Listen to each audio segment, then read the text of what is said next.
if is that you cannot reasonably explain as to how you came by that wealth or property matched against your lawful income, then it presupposes that I have already placed the onus on you to show as to how you came lawfully in possession of that wealth, property, or funds.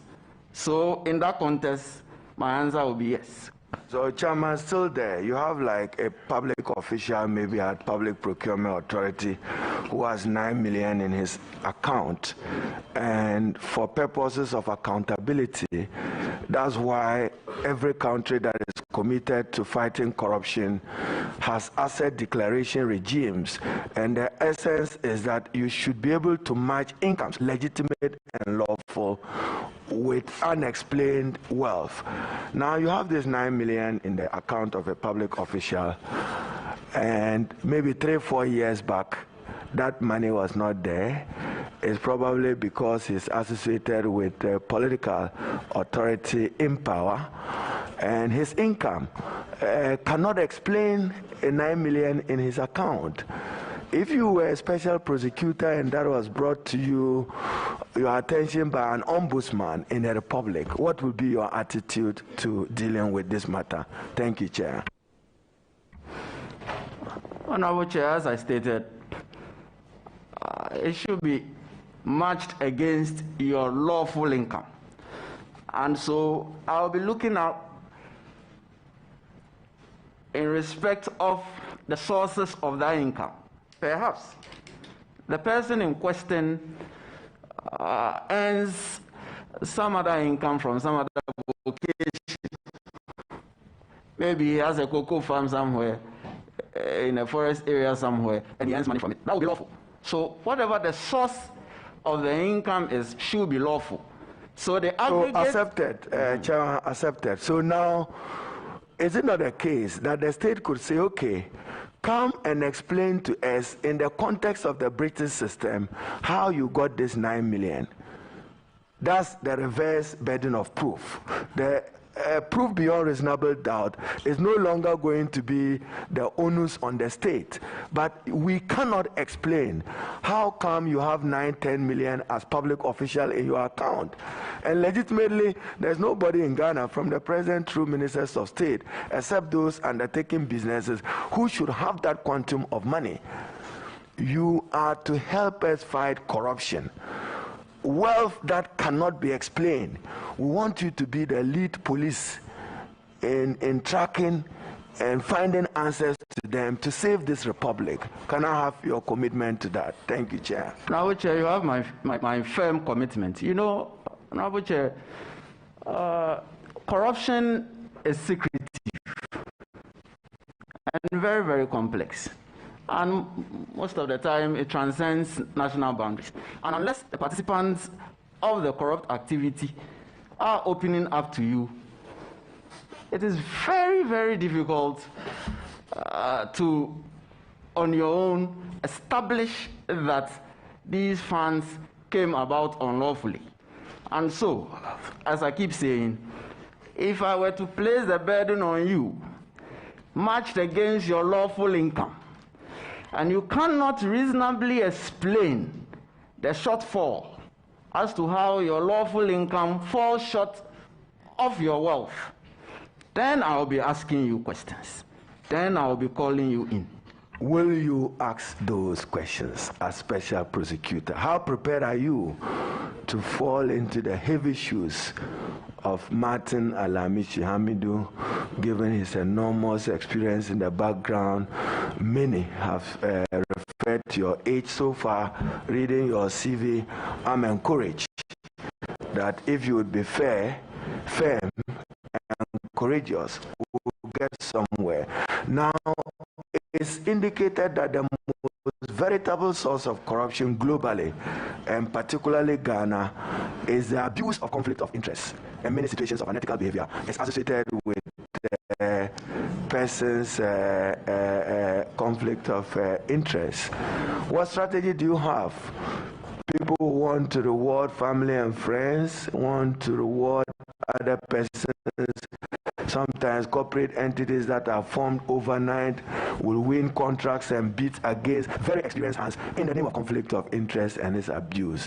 What will you do as special prosecutor to give respect to the provisions of the Constitution on conflict of interest and barring public office holders from abusing that opportunity? Thank you, Chair. Honorable Chair, there was a reference to heavy shoes of a named individual. Honorable Chair, I'd like to state that I prefer to wear my own shoes. In the sense that I am my own man and I'm coming with my own experiences and professional training. In this quest, my conscience and my learning of the law are going to be my guide. My strategy is that, Honorable Chair, I'm not naive to assume that I'm coming to stop corruption. There is no way I can stop corruption. God himself will not even acclaim to that. But I am going to make corruption very costly, very, very costly to engage in terms of conflict of interest. Chairman, he has just said that he'll make corruption costly, high-risk activity. How do you intend to walk that road? Exactly. Thank you. Honorable Chair,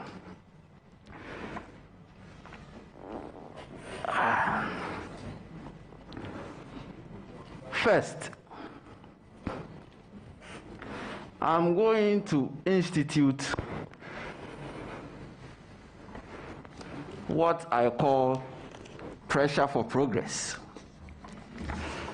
And in this quest,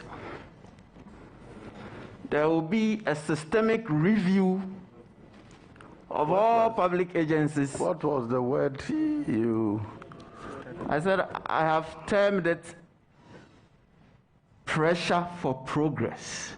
Pressure for progress. Yes. Very well. I thought it was a Latin word you spoke. I didn't get it out.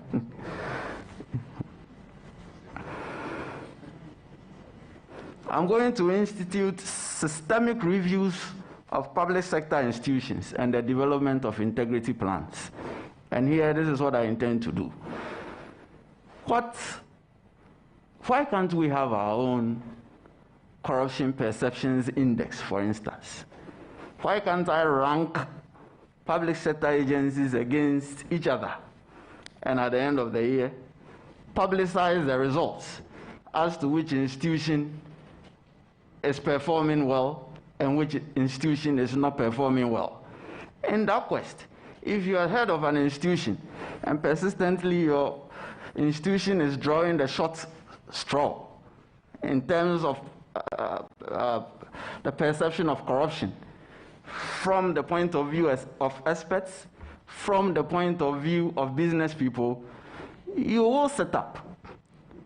Because Special Prosecutor, you're aware that you are being appointed to operate a particular law. Where will you draw your authority to be publishing perception, corruption, or corruption perception index of agencies? Where another law will you have that your authority from? Now, which the Act empowers me, if I'm given the nod by this House, to institutionalize risk assessment in respect of public agencies. And in doing risk assessment in terms of the activities of public sector agencies, it is a form of institutionalization of that systemic review of their activities. The Act also empowers me periodically, if I'm given the nod, to publish the activities of the OSP and the operations engaged in. In line with this, it is an offshoot of the mandates of the OSP that I could go ahead after the process of risk assessment, integrity of every public sector agency, to then come out with my results as to who is doing well and who is not doing well. It is an offshoot of that mandate.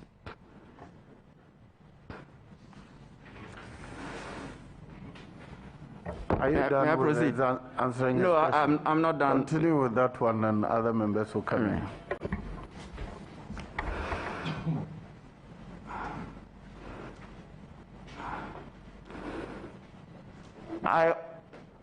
From the Act, Honorable Chair, 4 divisions have been created therein: finance and administration, prosecutions, investigations, asset recovery and management. I intend to create 2 more divisions to give more teeth to the OSP office if given the nod. The Act itself envisages that the OSP can create more divisions if it so desires. And I'll be adding 2 divisions. One, a strategy and research division. Chairman, just hold it there. I'm not interjecting. Go to section 19 of your Act and make appropriate references for our purposes. You are just special prosecutor. The law assumes that you have a board. And in answering the question as Chairman posed it, the mandate is not just yours. So reference the board for our purposes, for our record. You only can create additional divisions with the concurrence of the board. Is that not legally accurate? Am I not accurate? It is so, Honorable Chair. I believe, my apologies, but I believe I said the OSP. So when I said the OSP, it wasn't in reference to a person but the office. So the aggregate of the office, including the board. That is the context in which I placed it. Yes. May I proceed? Very well. Yes. Honorable Gaga. Mr. Kisi Ajabe, congratulations. Honorable Chair, just to place on record that the Honorable nominee actually handed over to me as legal secretary. If you go through his CV, and so I'd like to congratulate him. But having said that, being a consideration of the OSP, would you consider yourself in a conflict situation? Not at all, Honorable Chairman. not at all. Yes, but it's important to make that disclosure. Yes. Yes, having said that, Mr. Ajabe, when you were nominated as a special prosecutor by the Attorney General, I chanced upon an article written by a man who would be your predecessor if this committee gives you the nod. And in that article, you have been described in language that is not too palatable by the said former special prosecutor. Now, in it, he says that Mr. Kisi Ajabe is a surrogate of a law firm. Then he goes on to further implicate you as one of the key architects of the Ejapa, the botched Ejapa royalties transaction. Now, if you juxtapose these allegations with the role of special prosecutor as an entity that ought to be independent. You have your would-be predecessor, that is, if given the nod, describe you in such language. Honorable nominee, what is your take on this? Are you a surrogate of anybody? Honorable Chair, then before I go on, there's one more disclosure that I have to make in respect of Honorable Member Busa North. I was actually the chairman at his wedding reception.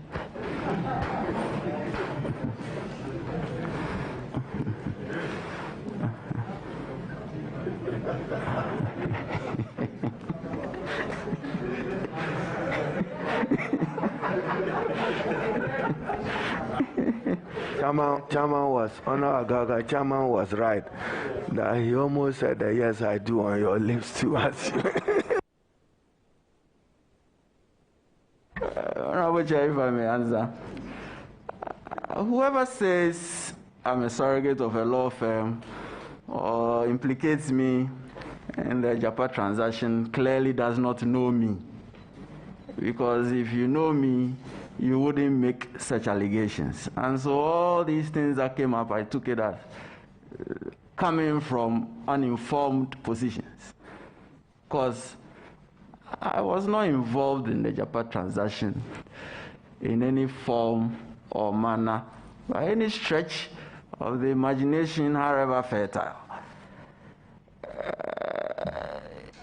As for relationships, as I just disclosed, the fact that I was so close to you at some point in our lives will not give you, or you not give me a free pass because of that relationship. And that is why I'm here. And if there is a matter, I'm not going to say because I know one person or the other, I'm going to give the person a free pass. I certainly will investigate. But the truth of the matter ought to be told. I wasn't involved in the deal. I was nowhere near it. Indeed, until it started coming up, I didn't even know what it was. For the record, that is the truth. And so I'm no one surrogate. As I said earlier, I'm my own man, and I prefer to wear my own shoes. If the law firm was named, it would have even been fair to me. But if you say I'm a surrogate of a law firm, clearly you don't know me. I run my own law firm. I've been running it since 2014 as a managing partner. I cannot be described as a surrogate of that law firm or any other law firm. Honorable Chair, that is my response. You know, Mr. Jabe, you have also been described as a very young and inexperienced lawyer who is not fit for purpose. For, you know, these are descriptions that. Honorable nominee, what is your reaction to this? That you are too young and naive to be appointed to occupy a position such as the Office of Special Prosecutor. Are you, let me ask you this, are you experienced enough to occupy the position of Special Prosecutor? Honorable Chair, first, the age. I turned 43 years on 2nd July, a few weeks ago. I qualified to be the president of this republic. I am age mates with the president of the French Republic. Indeed, he should forgive me for saying this. I'm a year older than the Minister for Justice and Attorney General. We were mates at the University of Ghana and Ghana School of Law. He is the Minister for Justice and Attorney General. There's no question about his age. Why then throw issues about my age? In terms of experience, as I stated much earlier, I was called to the bar some 18 years ago. I qualified to sit on the Supreme Court of Ghana. Indeed, I'm 3 years past the qualification for Supreme Court. I have taught criminal law, especially in the University of Ghana, for 15 years, continuously. I see, if I'm not mistaken, some of my former students around this table. Honorable member for Ejuso is my former student. Honorable member for Medina is my former student. Honorable member for Kaikwe Central, I was their TA in conflict of laws. These are the products of my experience. They are here, right here, for everyone to see.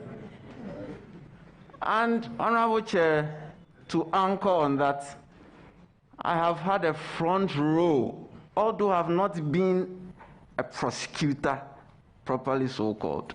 I have had a front row to landmark prosecutions in this country.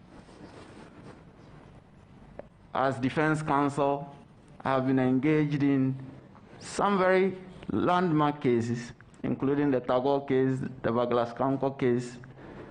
I conducted them. Honorable Chair, when Tiger IPI and Arumia come up with their investigative pieces, I am the one who supervises, and I've been doing this for quite a while, supervises the collation of evidence and all that for presentation to the Attorney General. Without me, the Attorney General's office will be poorer in terms of those prosecutions. So I can go on, but my experience is out there. And going beyond this committee to the bigger house, I think the honorable member for Old Tafu was also my former student. My experience is out there. It's on record.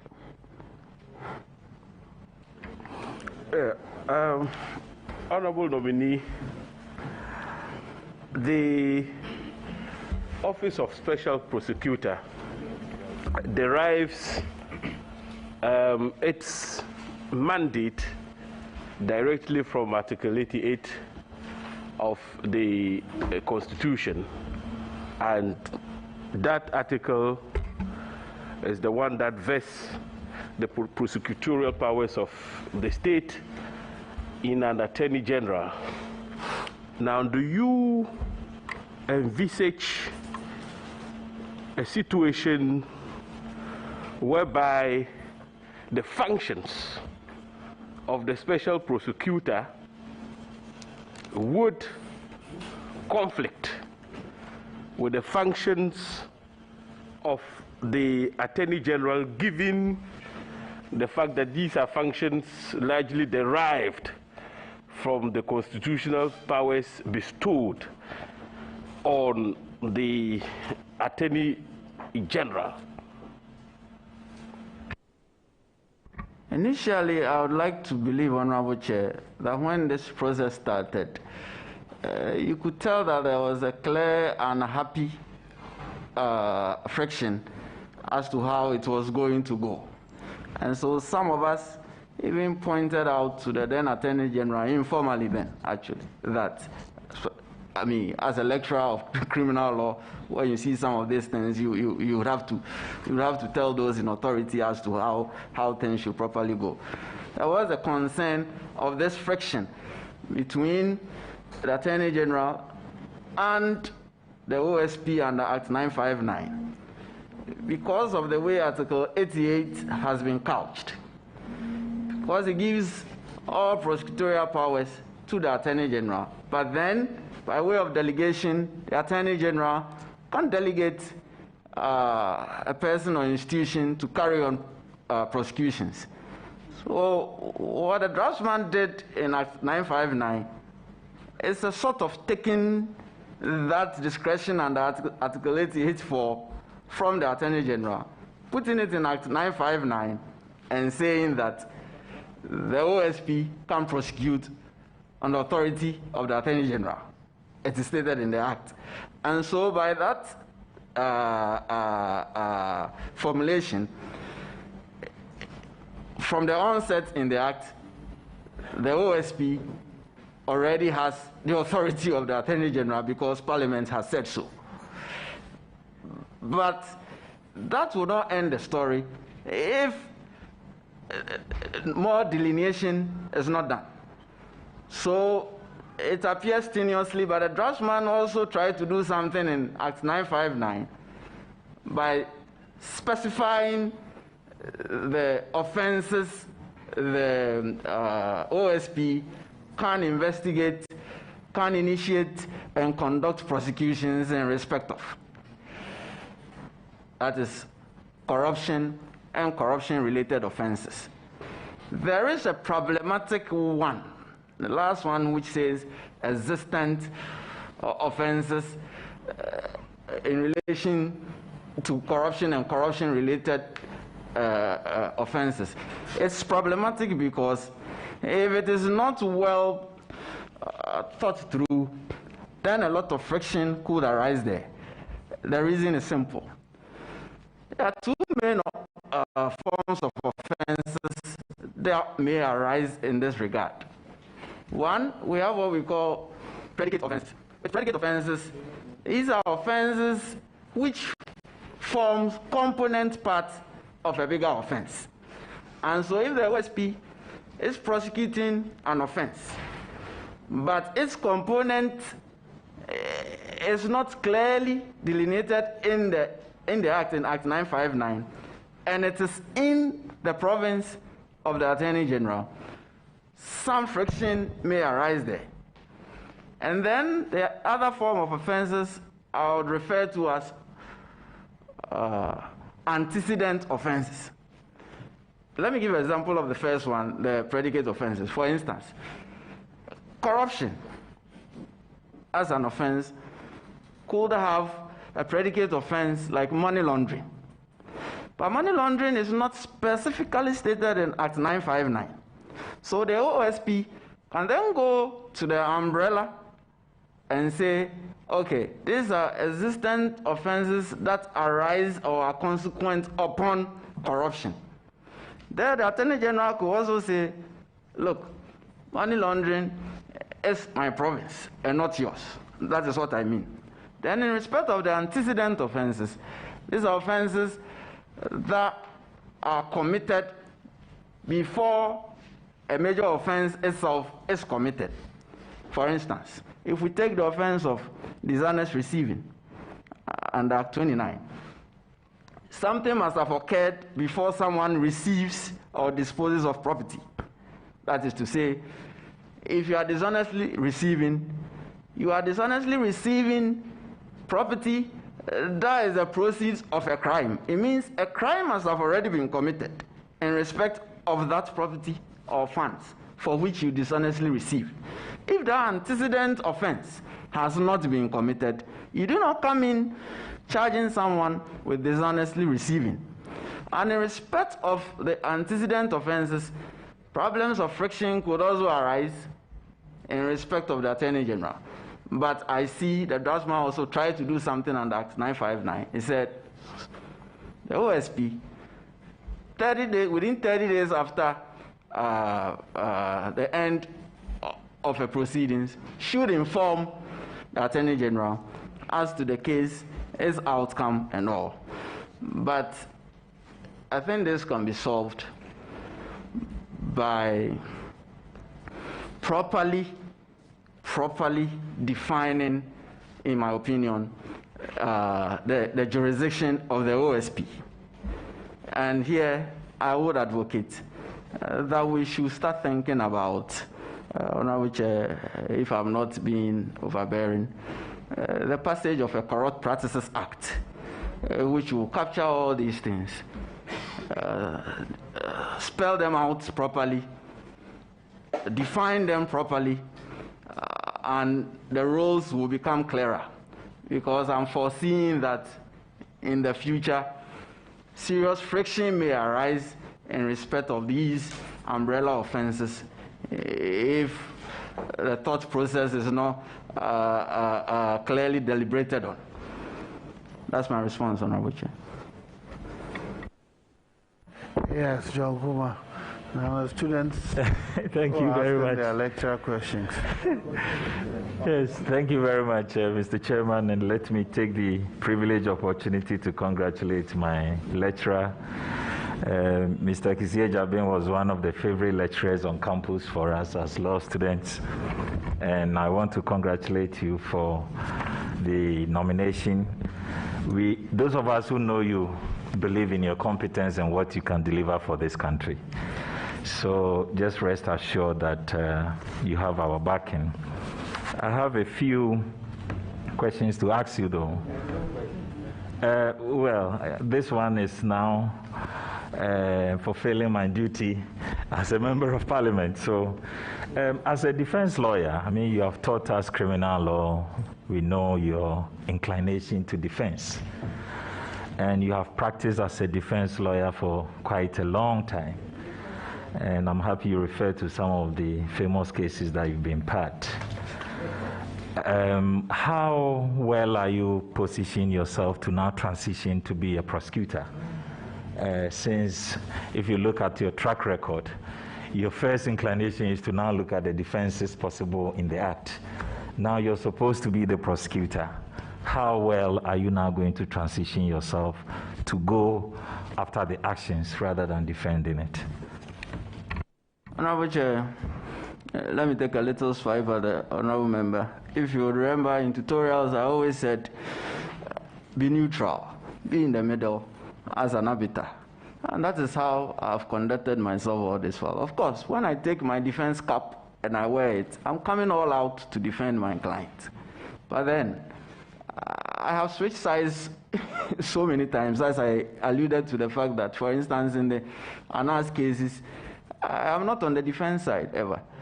I'm always on the prosecutorial side because I have to give the primary information to the Attorney General's office to run with it. It's like a baton. So I have had experience with that already.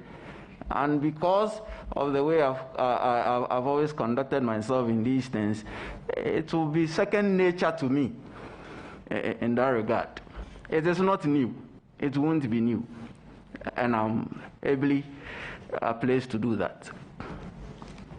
Great. Mr. Chairman, if you look at the Act 959, the act from which your powers have been defined, and if you check from Section 28, where it talks about the powers of your office, up to Section 46, it appears the same, almost the same provisions are provided in the Act 804, which is for the Economic Organized Crime Office Act 804.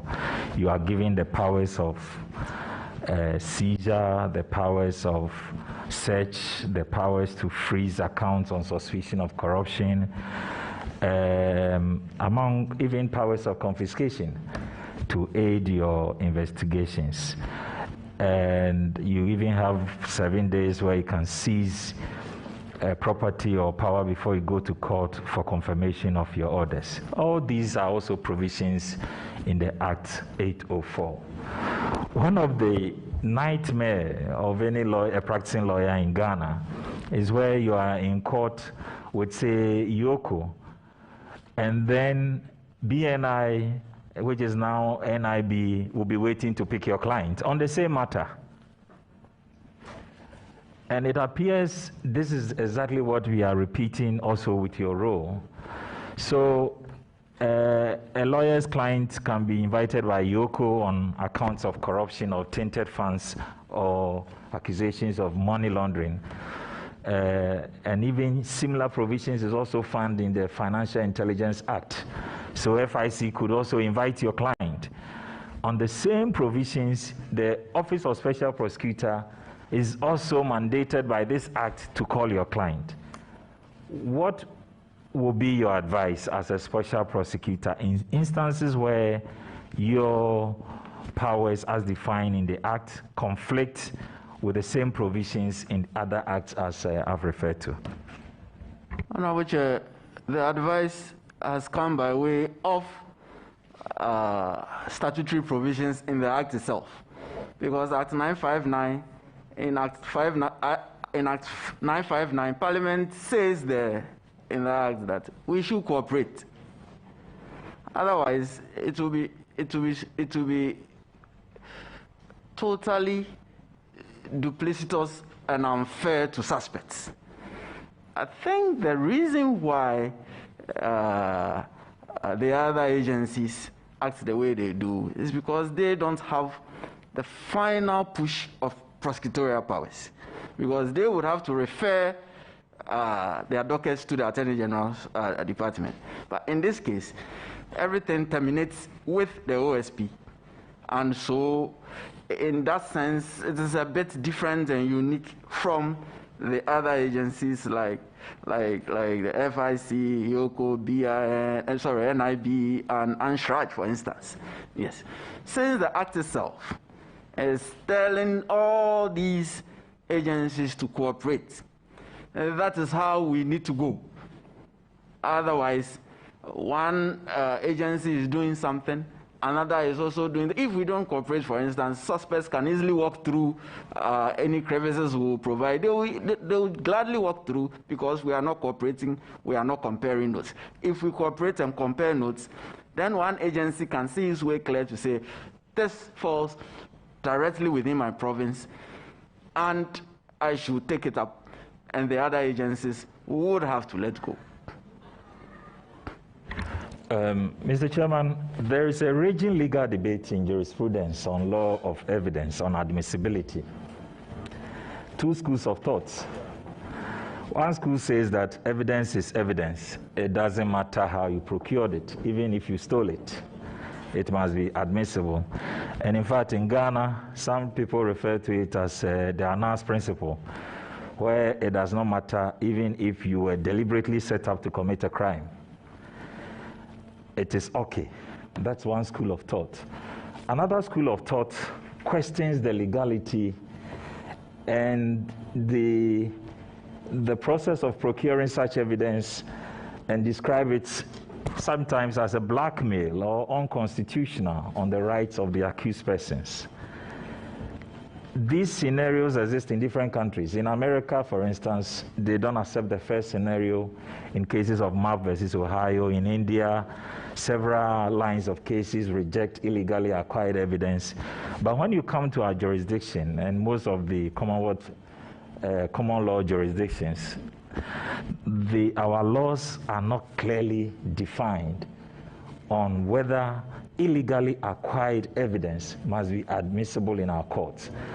As our special prosecutor, and especially with your background in your private practice, with more associated with the Anas principle, in a democratic environment as we have in Ghana, now that you are going to be the Office of Special Prosecutor, how are you going to marry these two schools of thought to ensure that constitutional rights of even accused persons are respected and fairness prevail even in such circumstances?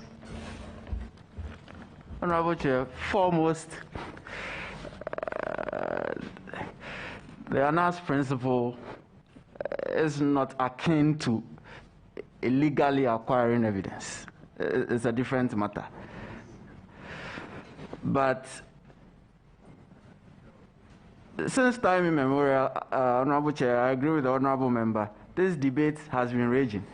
But in recent times, I do believe that our Supreme Court has sought to bring some harmony in respect of these two competing theories that are fighting for mastery. And it has placed it in a more clear contest in terms of what will be acceptable and not what will not be acceptable. So the general rule will then be that, from my reading of all these decisions, the general rule will then be that, and that is how I'm going to go anyway, that if I'm giving the nod, that ordinarily, that's the general, ordinarily, evidence illegally procured will not go in. But then there are accepting circumstances. It depends on the exigency of the matter and the seriousness of the occasion. For instance, if we were to see someone committing blue murder right in front of our eyes, and we videoed him, like what happened with the infamous George Floyd case, are we going to say when the video was being taken of those officers because it wasn't with their consent, the court should not accept the evidence because their privacy was being breached? In that situation, a life was being taken, and it trumps the person's right to privacy, the person who is committing the crime. It trumps his right to privacy. So all said and done, we situate it in the context of a balance. How do you weigh it? That is how we're going to go. How do you weigh it? And if the evidence trumps the rights of the perpetrator, it should be accepted. Well, Mr. Chairman, just a follow-up question. No, you're done. Yes, yeah.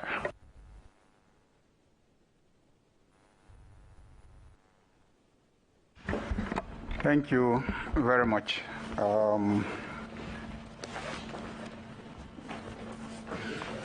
Mr. Kisi, on your nomination, let me congratulate you.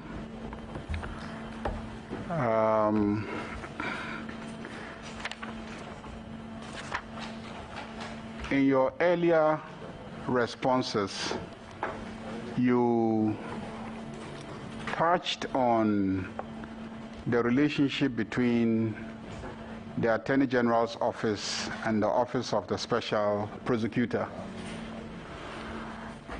I see in the enactment of Act 959 that we try to provide some sort of veiled amendment of Article 88 of the Constitution, using specifically 88.4, that says that all offenses prosecuted in the name of the Republic of Ghana shall be at the suit of the Attorney General or any other person authorized by him in accordance with any law. So I assume that the amendment or the passage of this act is hiding under the phrase in accordance with any law. But can you, given your experience as a criminal law lecturer, and I believe being a law lecturer, you do remember your constitutional law also. Can you tell me what you think about Article 88.3 itself? 88.3 itself, which says that the Attorney General shall be responsible for the initiation and conduct of all prosecutions of criminal offenses. Is that the clause that we ought to have been amending? Honorable Chair, as I stated earlier, it is clearly problematic constitutionally, and as I said, some of us expressed our views informally to the then Attorney General as to the constitutionality of the creation of the OSP. And Article 88.3, as you have identified, is the mother of this problem.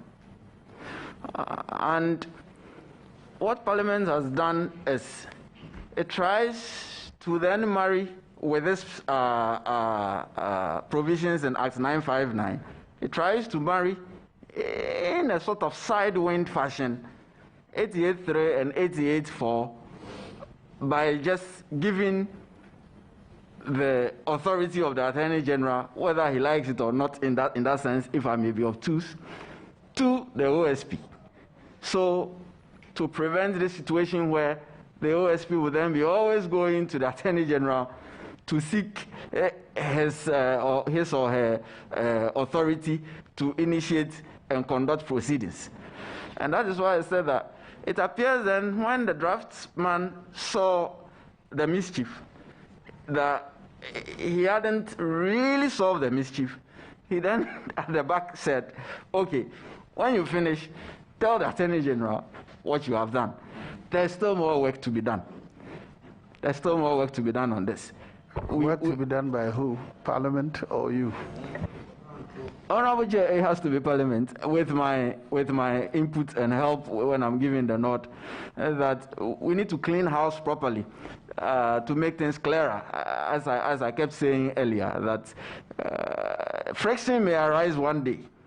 Friction may arise one day if, for instance, a certain Attorney General and certain OSP do not see eye to eye really on a certain matter. Serious problems may arise. One which I agree with you. It should have been, if they may forgive me, better thought through. But with what we have, it is food that is still edible. Maybe we can garnish it later, but we can still eat what we have now. Chairman, which food? This one with salt or without salt? Now, which have been a Kwauman, it can only be fufu and cracker. Chairman, if the Honorable Ayaga will accommodate me, so lecturer, conflict of laws. What conflict have you seen between a constitutional provision and an act of parliament? Where should the hierarchy of respect be, in your view? And what should we do the way forward? I like your thinking on this matter, but go further. What should we be doing in order to realign the provisions of the Office of the Special Prosecutor Act consistent with Article 88 of the 1992 Constitution? Thank you, Chair. Honorable Chair, of course, every law student knows that the Constitution takes precedence. But what should we do? I think I've intimated to it.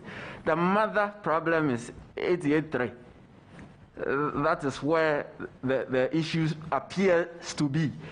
And so if we are able to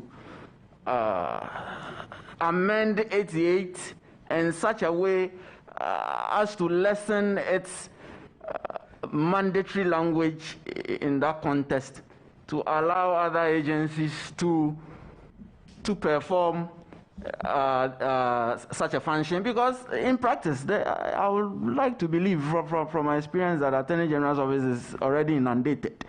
And so these satellite agencies will need to augment. Chairman, just a little clarity. So are you for a constitutional amendment to Article 88, or, to quote your words, cleaning up the OSP Act? Where do you stand? Are you advocating for review and amendment of Article 88 or specific to the Act? Thank you, Chair. Honorable Chair, I'm not just limiting my sights to the OSP. I was also transferring it to other agencies like the FIC, the IOCO, and all that. So all these acts, together with Article 88, must be thought out again and clean house.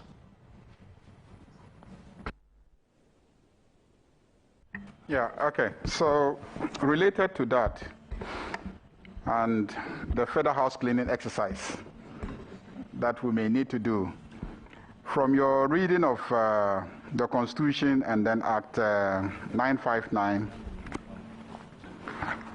do you foresee a situation where one will say that the mandate that is given to the special prosecutor is actually not exclusive, and that any time the Attorney General's office can take on any case that has to do with corruption, and also, parallel to whatever the Office of Special Prosecutor is doing, also prosecute those cases, and that we haven't really given an exclusive mandate to the special prosecutor? Honorable Chair, the attempt was made, but the job wasn't finished. And it's because, once again, you had the problem of Article 88.3. It was difficult to go around Article 88.3 to exclude the Attorney General from it. And I would say Attorney General shouldn't be excluded from any criminal proceeding in that sense. Because of the way Article 88 has been couched, it was impossible then in 959, when the mandate of the OSP was being spelled out, to then say that the OSP has exclusive jurisdiction in respect of corruption and corruption-related offenses, and no one can come close. It was just impossible to do that because of Article 88. But with experience, Attorney General should always have an interest in terms of what is going on in respect of the conduct of criminal proceedings, investigation of criminal proceedings, initiation of criminal proceedings. Because at the end of the day, he is justice. Attorney General is justice. Everything any other agency does. In truth, the OSP is specialized, and it has a more focused approach to things. But whatever any agency does, it is to justice. And being Minister for Justice and Attorney General, that office should not be expressly excluded from criminal proceedings, the conduct of criminal proceedings in that regard. So I won't go that far, but I will say we need to, once again, repeating myself, clean these things up in the general scheme of offense to make things more clearer. I think this is my last question. Yeah. So my last question relates to a function of the OSP that I don't think conflicts with the constitutional provisions relating to the Attorney General, and that has to do with fighting corruption. I think the issues with the Attorney General has to do with initiation of criminal proceedings. But before initiation of criminal proceedings, every other function, we can legislate that anybody can do that. So in the area of fighting corruption, what do you think you can do? You've just mentioned corruption perception index ranking of public agencies. I think that under Section 2C, you are to take steps to prevent corruption. Naming and shaming can't prevent people from engaging in the conduct. So I think that you are well grounded in Section 2C if you do corruption perception index ranking of public utilities, public agencies and institutions. Beyond that, what new ideas do you have in terms of your functions under 2C, the objects of the office, to take steps to prevent corruption? Honorable Chair, I think it should be obvious to everyone that we cannot fight corruption solely through the criminal law. It is also because we live in a society of ritualistic gift-giving. If you happen to have the unfortunate situation, just by way of illustration, unfortunate situation of having your back wheel land in a gutter, and someone comes to help you out, the person is expectant that you will give him something. This society is, this is what we thrive on. It is a ritualistic gift-giving society. I'm saying that it's not just your vehicle landing in the gutter, but in the case of MPs, even if he greets you, he expects a gift. See where the problem lies. And because of that, it is very difficult to distinguish the acceptable from the unacceptable. And this is what is informing my drive if given the nod.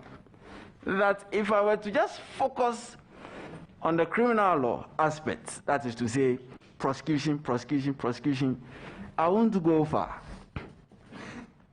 Quickly, do you have any agenda in relation to election campaign financing? I'm trying to focus the question. I'm trying to focus the question. Thank you. You're done. Now, Obiamo first. Yes. Thank you, Mr. Chairman. Congratulations, Honorable Kisi Jabin. You are famously known to be a very good criminal law lecturer and also a practitioner as far as criminal law is concerned. Now, we seem to have spent some time on the mandate of the office. Going back to the Act 959, specifically Section 4, where the mandate of the office is spelled out. And as you seem to allude, if the ordinary man wants you to explain to him what you are required to do as a special prosecutor, how would you put it? Especially where the impression has been created that your office is more or less not required or necessary, given that you fall under Article 88. I'm asking this specifically because of Section 4, because the impression is created that you fall under only 4.2. Well, if you look at even 4.3, it will expand your mandate, and probably we may not say that this office is not too necessary because of Article 88. Yes. Honorable Chair, interestingly, when my name came up, my own kids were asking me, so Daddy, what is it that you're going to do if you're giving the nod?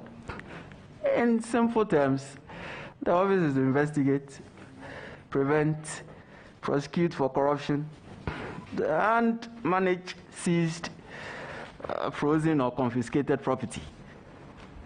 But, Honorable Chair, in terms of the relevance of this office, the day we scrap this office is the day we say goodbye to our fight against corruption. Its relevance is borne out by its attributes and its uniqueness. It is unique as compared to all the other law enforcement agencies in respect of its mandate, because no other institution has been carefully thought out and designed to fight corruption specifically as Act 959 has done. And, Honorable Chair, in respect of this, the Office of the Special Prosecutor is the gold standard under the UN Convention Against Corruption and the African Union Convention on the Preventing and Combating.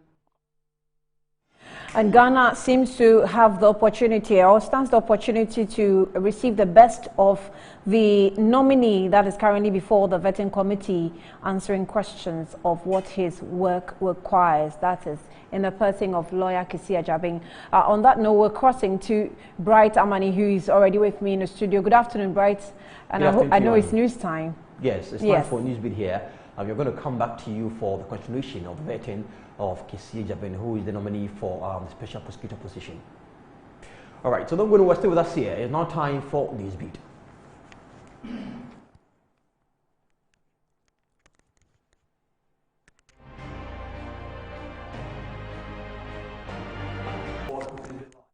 Here at Raging Accra. This is NEWSBEAT. I am Bright and Akwesi. Let's take a look at our headlines for today.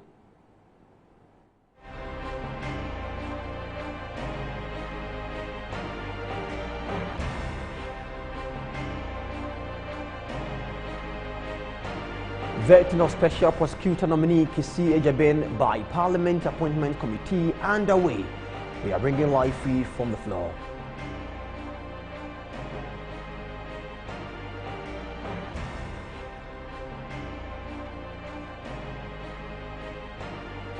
Meanwhile, the opposition NDC is doubting the nominee's gravities to prosecute officials of President Akufo-Addo's administration.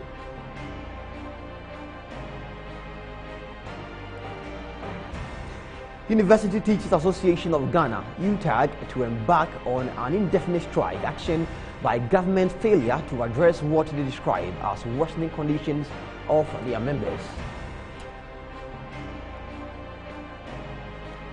In the world of business, Ghana Revenue Authority reveals only 6 million Ghanaians pay taxes.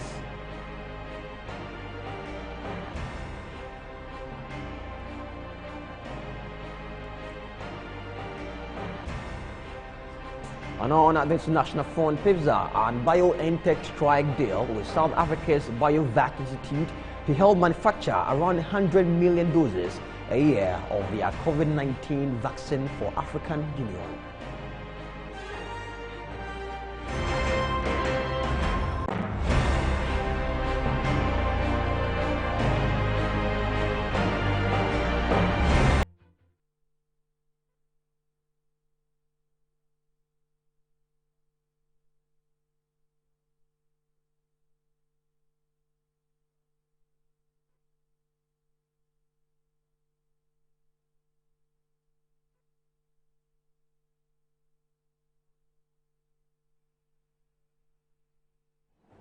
Thanks for joining us. Now, the vetting of Kisi Ejaben for the position of Special Prosecutor is underway at Parliament Committee Rooms, Room 1 and 2 and at the Administration Block of Parliament House.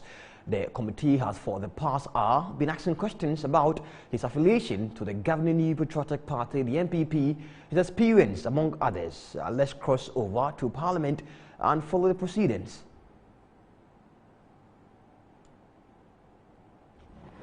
We already have that practice instituted. And clearly, this is meant to put some money in the state covers. What's good does it serve? For instance, if you just imprison someone who has hoarded millions for 10, 15 years, he comes back only to go for the money somewhere he stashed it. Better it is to recover that amount from him to make that activity costly. So, Honorable Chair, we already have a precedent in the Cost Act for this. Yes, the last one is about... This will be your fourth one. No, third. Third. The last one is about the whole role of the board of OSP. Indeed, I have heard some board members making comments about investigations of OSP. Would you say that, given the role of the board, they should be allowed to make comments on investigations which are being made by the office? And what are the implications of that?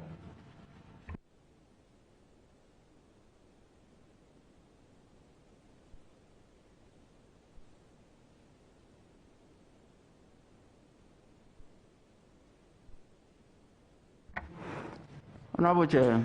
And so we are going to be bringing more of the proceeding there. But let's to focus on what is happening in Parliament. As the opposition, National Democratic Congress, NDC, is doubting the gravitas of Special Prosecutor nominee Kisi Ejaben to prosecute officials of President Akufo-Addo's administration. According to him, the nominee is a surrogate of the New Patriotic Party and he may be already compromised. Meanwhile, Editor-in-Chief of the New Crusading Guide, Abdul Malik Kwekubakon, is urging those raising concerns to write officially to the Appointment Committee. They both spoke on Metro TV's Good Morning Ghana. The city is laid on the president to appoint a replacement, which he has done. Fine lawyer, but I doubt his gravitas, his clout, his conviction, and his courage. He will have to prove some of us wrong, and he will have to prove those who have said that he is coming to do the bidding of the Japa mafias and the family and friends cabal of President Akufo-Addo. And so, in conclusion, what I would say is that I'm expecting this special prosecutor to come into office and fight corruption, protect the public purse, pursue criminals in government who are fleecing the state coffers, who are making this country lose money. If those people are in the NDC, let him go after them. If those people are in the MPP, including the president who has appointed him, let him go after them. I want to see this special prosecutor going after the PDS scandal, in which this poor country has lost more than $200 million. $200 million that citizens paid to PDS, that till date they are refusing to pay back into the state coffers. I want to see him go after the boss scandal and get that money that this state has lost through that corrupt transaction for this country. Because, Randy, as we all know, till date, the monies that were the proceeds of the sale of those 5 million liters of contaminated fuel haven't been paid into the state coffers till date. I'm hoping that they would have done what they need to do by sending memos to the appointments committee. It's part of the procedure.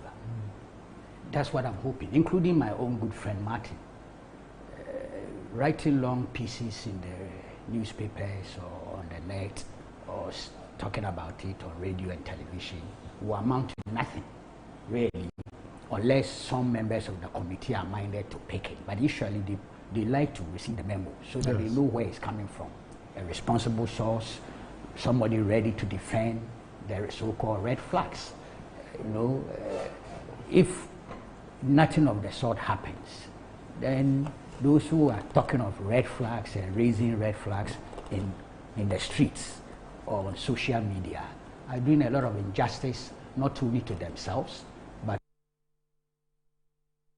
away from that, let's now talk about education. And the National Executive Committee of the University Teachers Association of Ghana, UTAG, has hinted on an association's intention to embark on an indefinite strike action against government on the grounds of government failure to address the worsening conditions of its members within an agreed period. According to a press statement cited by Metro News, negotiation of their conditions of service, which was started some 2 years ago and was early this year, scheduled to end by the end of July 2021, has overly been delayed with no end in sight. To this effect, the association says it would have no option but to resort to an indefinite strike, that is, withdraw teaching from 2nd August 2021 if no agreement is reached by 31st of July 2021.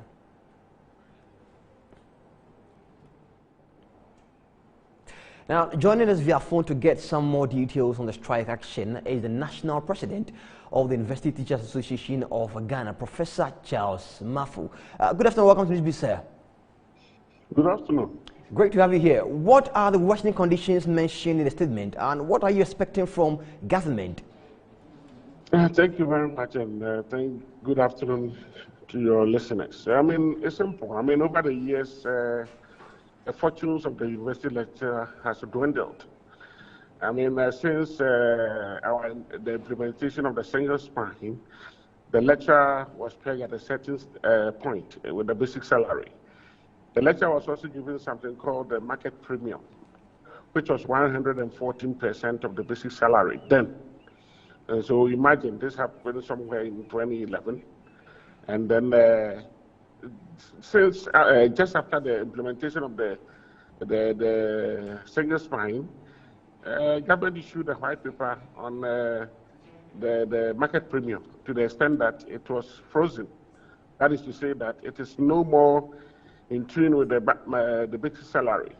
But the idea was that once the basic salary increases, 114% of it become a market premium.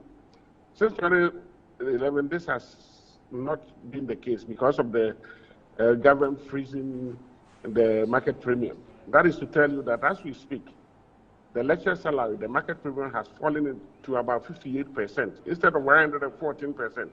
Now, with the coming in since 3 years ago, we brought this to the attention of government, that the government wanted to do something they called, they want to do a market data analysis of all government agencies.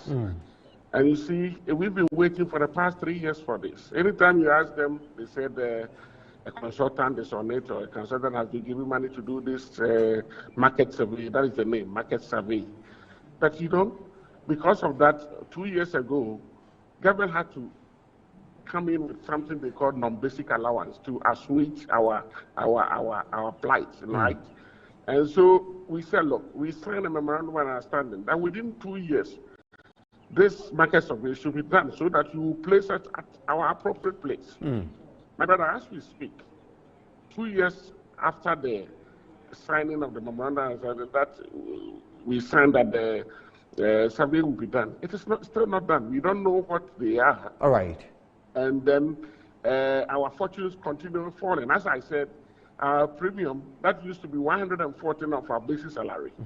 It's now about 58% of our basic salary. But you and I agree that we go to the same market and things have been increasing over the years. And so we told government that you have to do something about this. And if by the 31st of July, nothing is done about it, we have no option than to do the needful. Right, and so that is what we have put out there. All right, sir. Thank you for your time that's here on the NEWSBEAT. We'll come back to you. Master, we need more information from you and your association. And so, Mr. Mafo is the national president for the University Association here in Ghana. Let's now turn our focus to the international front. The agreement comes as...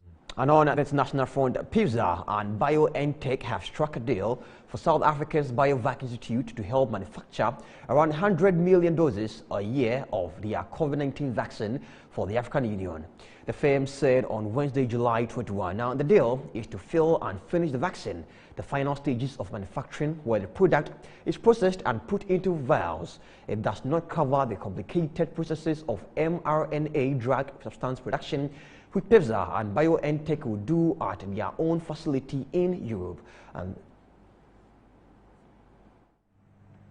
The agreement comes as Pfizer and BioNTech try to sway World Trade Organization members from supporting a waiver on some intellectual property rights for COVID-19 vaccines. It will make BioVac a joint venture between the South African government and private sector partners, one of the few companies in Africa processing and distributing COVID-19 shots and the first to do so using the mRNA technology. African countries have some of the lowest vaccination rates worldwide, and many are dependent on global vaccine sharing scheme COVAX, which has struggled to deliver. Our transaction is the first in Africa, and it's actually the first in Southern Hemisphere. And I think that's significant. It's based on our capability that we have had thus far. And for Pfizer to entrust us and their partners, BioNTech, to entrust us with a fairly new and complex technology that, quite frankly, only in December was it proven that it actually works.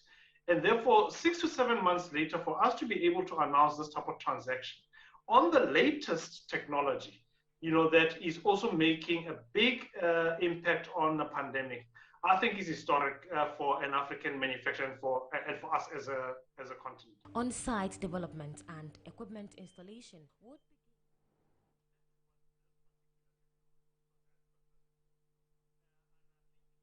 And if this comes to life, good news for all Africans here in Africa. I am Bright and Akwesi, and that's it for the news here. Annie F1 is going to stand by with more from Parliament, where the vetting of Special Prosecutor nominee Kissie Jaben is currently ongoing. Good afternoon. Thank you, Bright.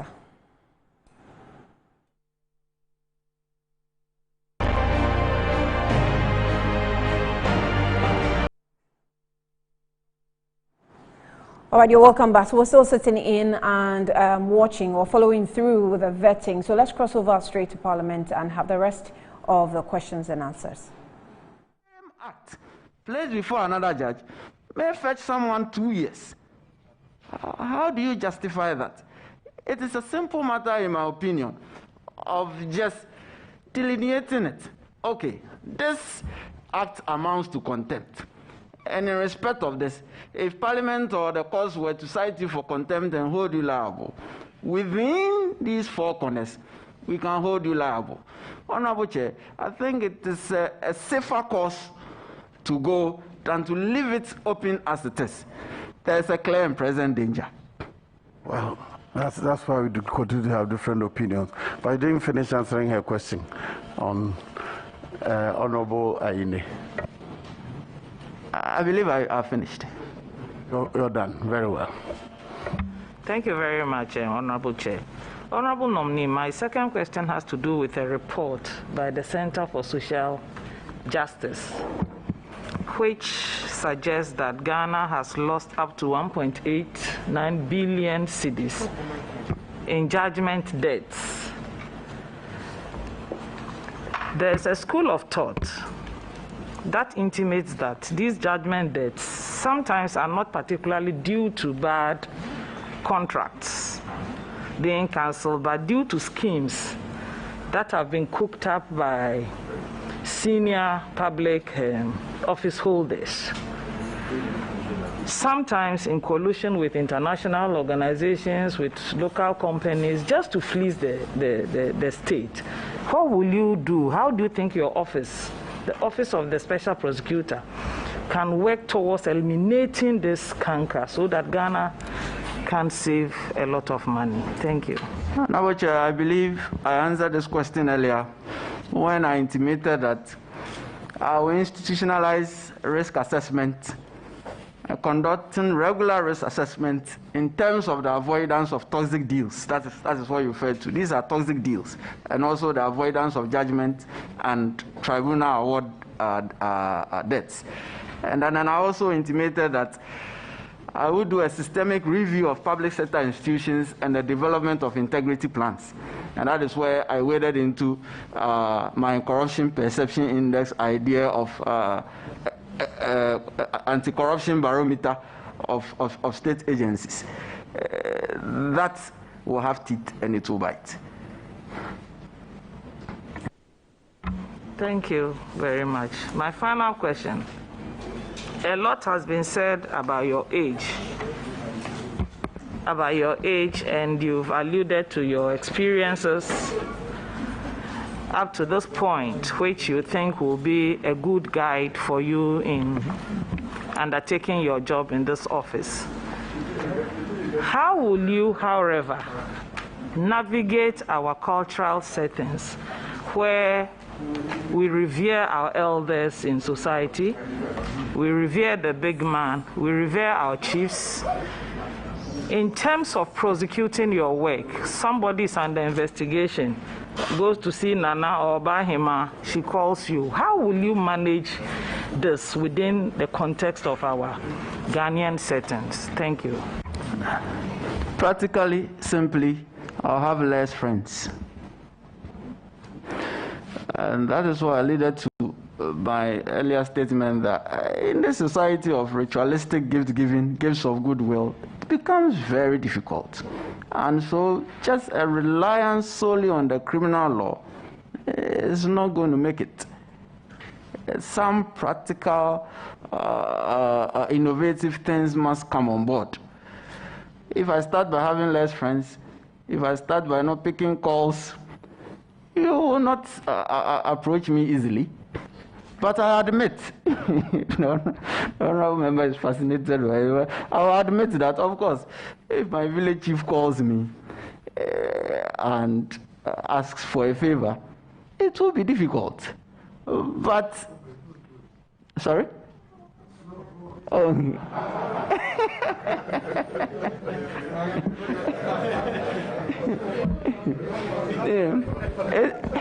It will be very difficult not to attend the call.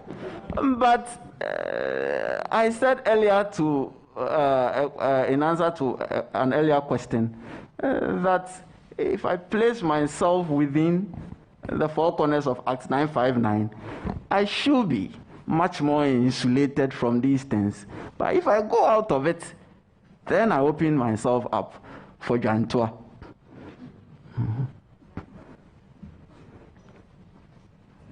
Very well. Honorable Minister first. Deputy Minister for Education, is that right? Yes. In that order. Thank you very much, Honorable Chair. Congratulations, Mr. Kissie Jabeng. It's amazing how you would drop one of my favorite names, William, which also happens to be the name of my father. Maybe you may consider transferring it to one of your prospective kids in the future. But I must congratulate you again, and going through your CV, the sterling legal credentials that you have, and listening to you, particularly on the innovative methods that you intend to deploy in the fight against corruption, I'm confident that you would succeed in the discharge of your mandate. However, there are just two concerns that I want us quickly to address. The first is your predecessor, when his nomination came up, was met with very high public expectations, just as your nomination has also been met with. But the public have very high confidence and high expectation in your delivery. However, some have held the view that your predecessor was unable to fully discharge his mandate and even to full term. So what assurance can you give this committee that when given the nod, you will see through the discharge of your mandate fully, and that somewhere along the line you won't throw in the towel should you encounter some challenges? Honorable Chair, if I see through this office, I will be leaving at the end of a 7-year tenure on my 50th birthday.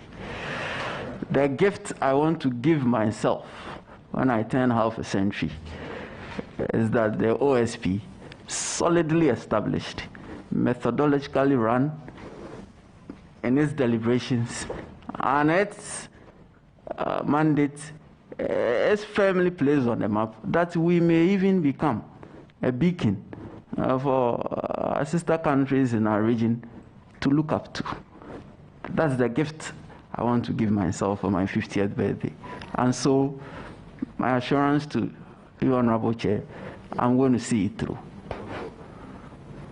Very well, Honorable Chair, that would be a good legacy and a good gift, and I would encourage you to pursue so.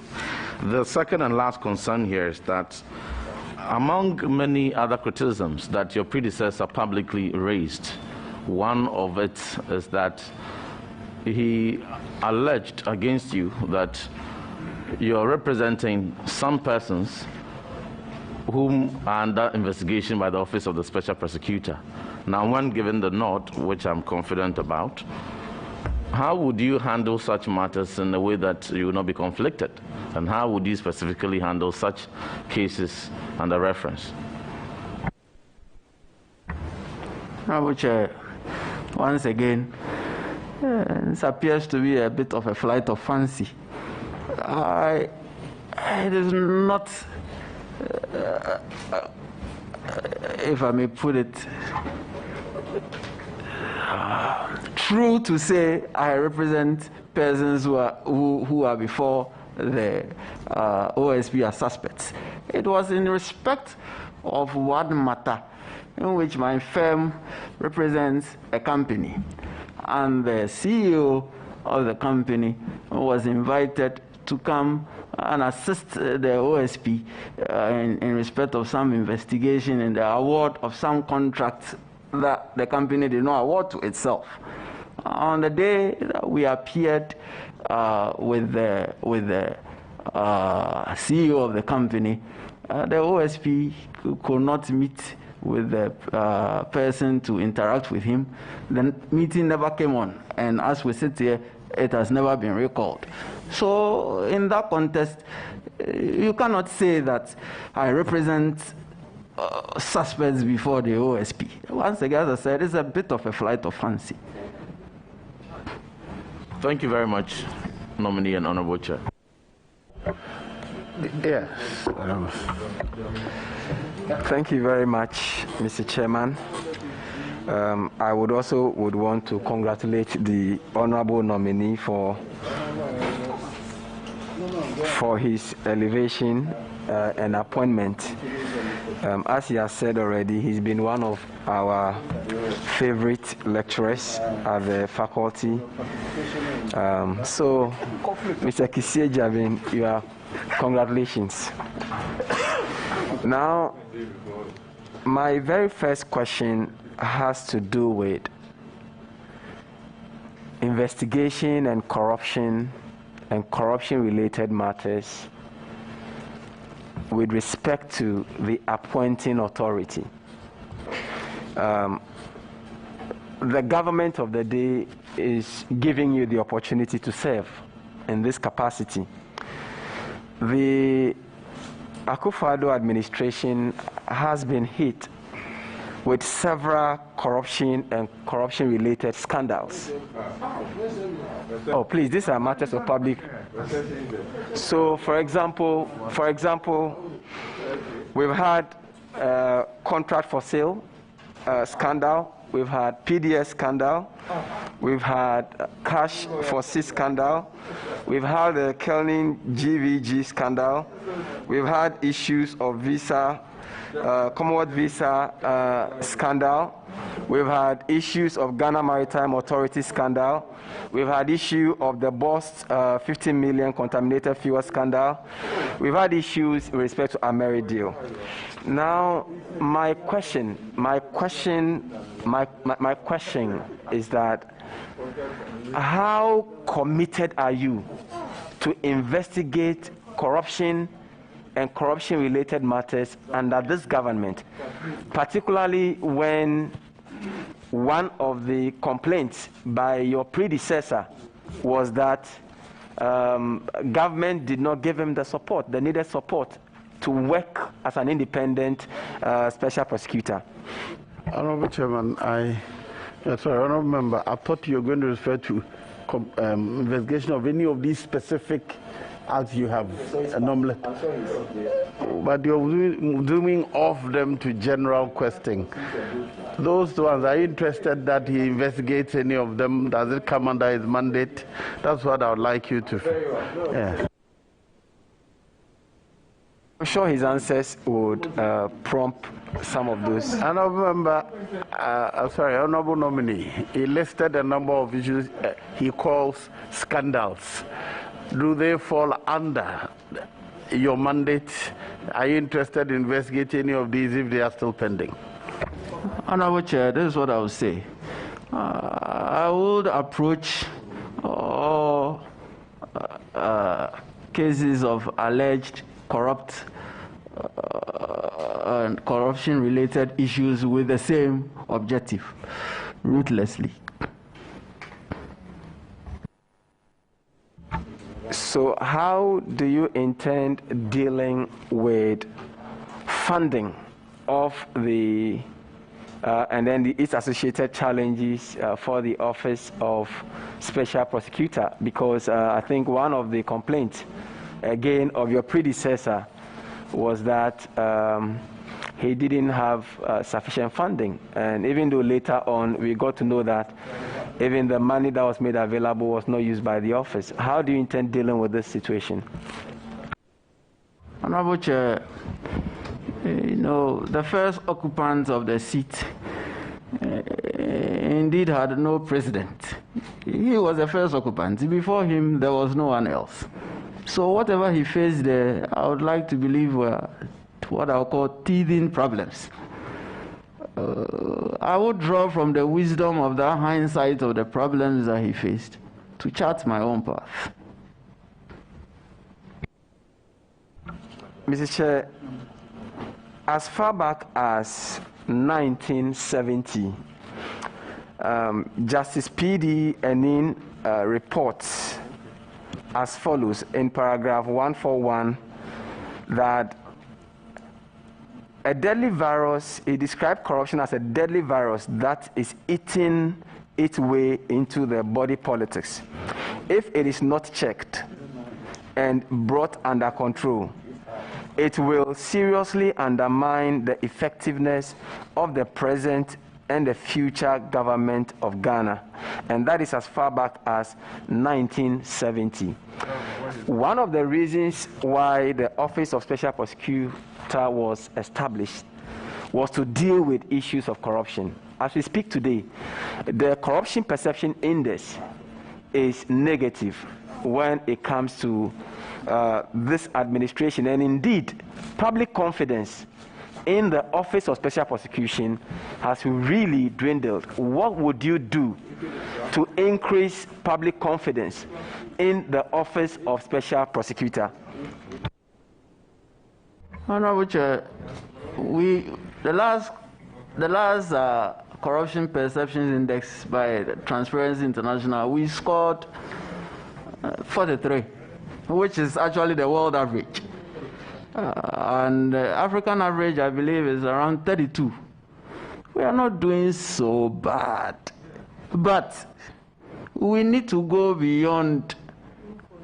Yes, it appears we've been a bit stagnant on that trajectory. But that was a reduction compared to 2016.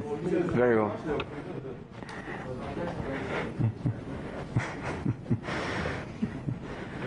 Some of the things that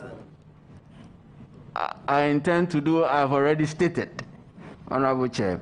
And I would like to add that I would also I'll be engaging the civil society organizations, the non-governmental organizations, community-based organizations, and investigative journalists. And in this quest, 9th December is International Anti-Corruption Day. Why can't the office stage a conference annually, bringing together experts, corruption watchers, to assess Ghana's progress? And here it is not a talk shop, that is not what I'm interested in, but a platform for peer review. It is one aspect to assess our progress and to encourage ourselves to go further. And then again, the office itself, it needs some reflection, because if care is not taken and the OSP itself becomes corrupt, then the battle is lost. And so I will institute internal measures to ensure that there is no abuse and integrity of the office is upheld at all times. I would also engage the Chief Justice and the Judicial Service to accommodate the OSP by pushing for the establishment of specialized courts when it gets to the leg of prosecution, specially trained judges, judicial officers, in order to quite effectively bring an end more timeously and in a better nuanced way in respect of the initiation conduct of prosecutions. I've also thought about, and I'm going to give it a push, why can't we institute, for instance, an academic discipline in applied anti-corruption studies with partner institutions? We must start from somewhere, and building on that, in that general scheme of affairs, the body politic itself will feel that, look, we need to do something about our fight against corruption, and the feasibility of the OSP out there engaging in all these activities. And then its legal operations in terms of the initiation and conduct, investigation of criminal proceedings, married together, will go together in assuring what the Honourable Member is asking for. Mind you, I said earlier, Honourable Chair, that we cannot fight corruption solely through the criminal law.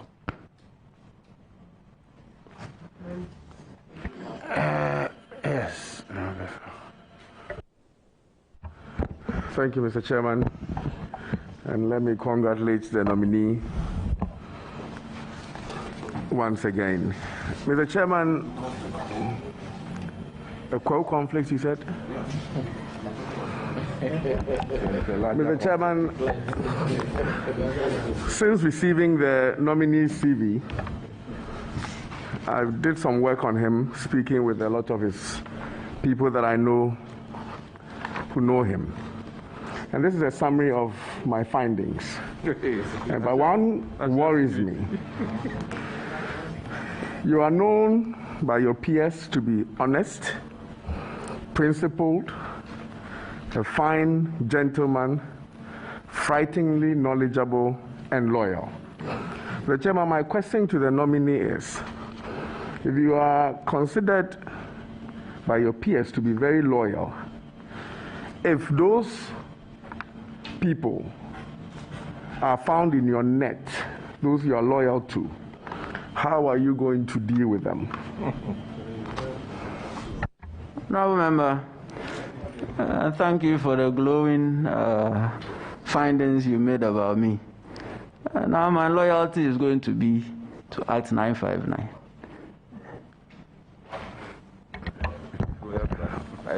Mr. Nominee, apart from page 1 of your CV that talks about... Just a minute there. Your loyalty will be to the act or to the state of Ghana? Invariably, that is it. No, I just want clarity. The words are not interchangeable by my understanding of it. For instance, even the Constitution, you would owe and subscribe to it. Loyalty to the Constitution, you've just picked an act of parliament. You are an officer of state, and the concern in Ghana, probably what informed the decision of the president to appoint a special prosecutor, is the inability of political appointees at the level of the Attorney General to deal with the virus and menace of corruption. Now you are narrowing your loyalty to just the Special Prosecutor Act. Is that my understanding? Or to the state of Ghana? Loyalty to the law, the laws of the Republic of Ghana, the Republic of Ghana. Thank you, Chairman. Honorable nominee, apart from page 1, your biodata, page 2, everything talks about law. Page 3, employment history, law. Page 4, law. Page 5, law. Page 6, leadership and positions, law. Page 7, in fact, even a Kwafu Hall Junior Common Room, legal secretary, law. Conferences, capacity building programs attended, every single one of them, law. Publications, law. Selected papers, law. In fact, honest, notary public, law. We have one football activity passing through. Mr. Chairman, I want to find out from the nominee, do you have any other life? What makes you happy? Reading the law.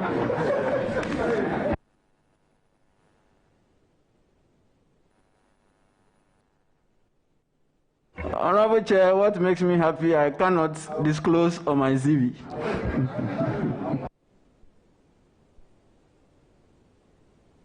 Is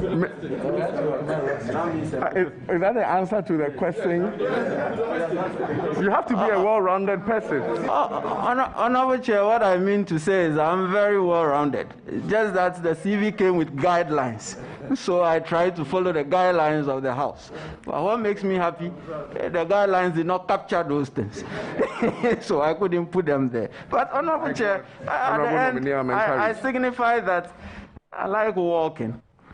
I like to trek mountains. I climb a lot. So at least that's some social life. Being from a mountainous area, Mr. Chairman, on a lighter note, the nominee said he was from Kwewu. I know him to be from Kwewu, but he made a mistake by saying that his favorite Kwewu food is fufu and nkakra. The Kwewu food is fufu and decolonized apine. Honorable Chair, I didn't want to cause an uproar by going there. But correction duly noted. Chairman, thank you, Mr. Chairman. What did you say? Decolonized apine? Is that the one they call Air Force? It's decolonized apine, but fufu and decolonized apine. I see. That's right. Yes, Honorable Suini.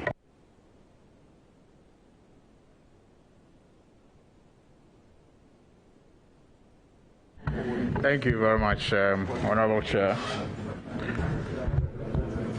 Honorable nominee,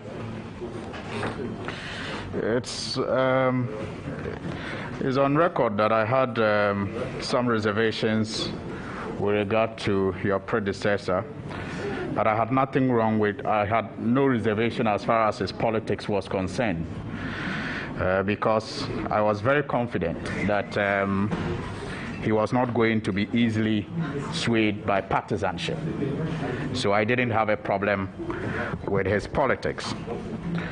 On the contrary, in your case, many don't seem to know your politics that much. But so many people have expressed reservation about your possible partisanship. And I'm sure it's only time that will indicate if there are reservations, will hold water. I'll start on that note, therefore, to ask if you get invited and do attend meetings of leading New Patriotic Party members to discuss what you may call high-profile partisan complex legal cases. Which are you saying I have been or I am going to be invited? Do you get invited and do you attend? No, Honorable Chair. Okay. No to both.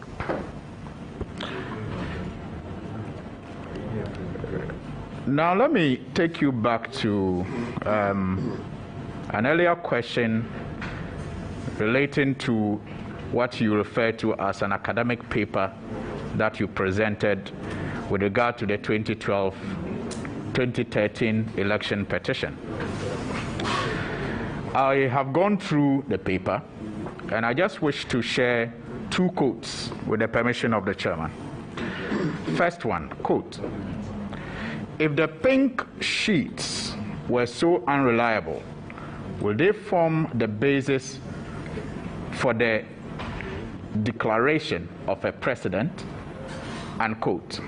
Second one, "I want to tell their lordship," that's quote, "I want to tell their lordship that it is not merely easy to say that by some rebuttable presumption of evidentiary setup that official acts are presumed to have been validly done.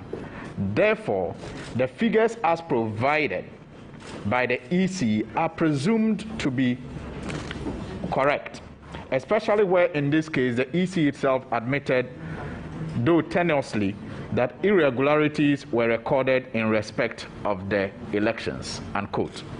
Now, based on these views and based on the knowledge that, for example, the Electoral Commission in their final declaration declared multiple results before they finally, came with the last one.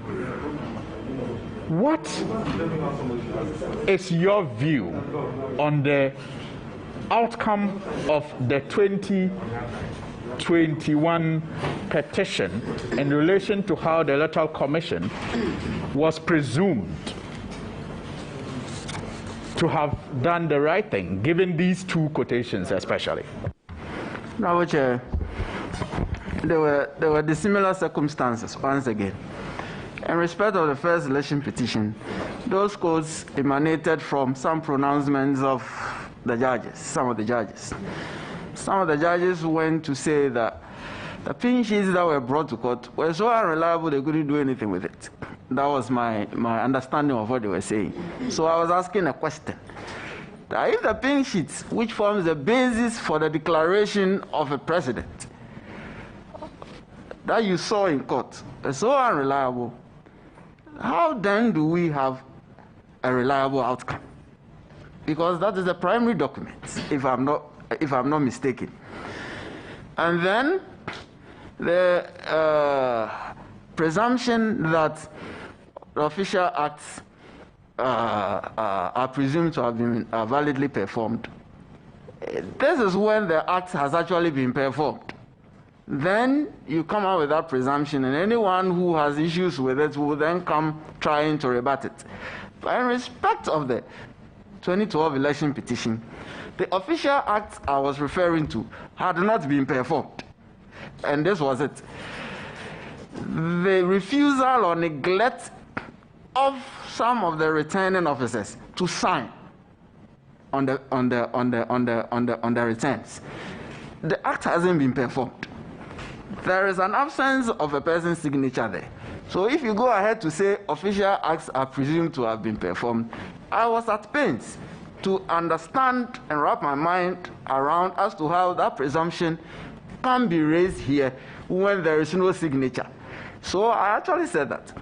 Did we bother to find out from those returning officers as to why their signatures were missing? In respect of the recent election petition, that's a totally different matter, in that an act had been performed. The allegation was that it wasn't performed well and that there were infractions. Totally different situation from where the act wasn't performed at all. Now, if you come to the conclusion in respect of the recent one, that though there were some mistakes, though there were infractions, but you can still make sense of what occurred, that to me is a different matter from where the act wasn't performed and you are raising a presumption on it to come to a judicial conclusion.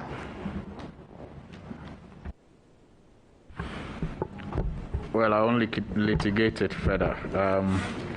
I'll move on, just except to say that just like the unreliable pink sheets, it perhaps would have been appropriate if you are minded to comment on it, for the Electoral Commission to defend whatever errors happened until, you know, the final one, and not for the judges to presume that what was finally declared was the one to rely on.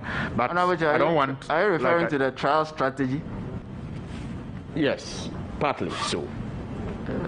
But like I said, it's not. I don't want to litigate it further. I will just move on to my next question so that I'm not, bailed out by the very generous chairman this afternoon.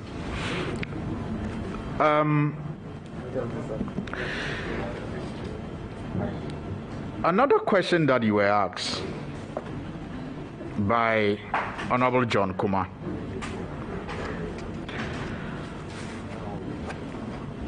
I would want to do a quick follow-up on that.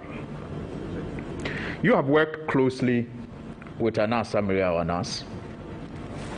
The president, in opposition whilst campaigning, promised to use a principle he christened Anas principle to fight against corruption once he was elected. Unfortunately, we haven't seen that. Indeed, some of his leading members have rather been on a warpath and have gone to great length to discredit the Anas principle.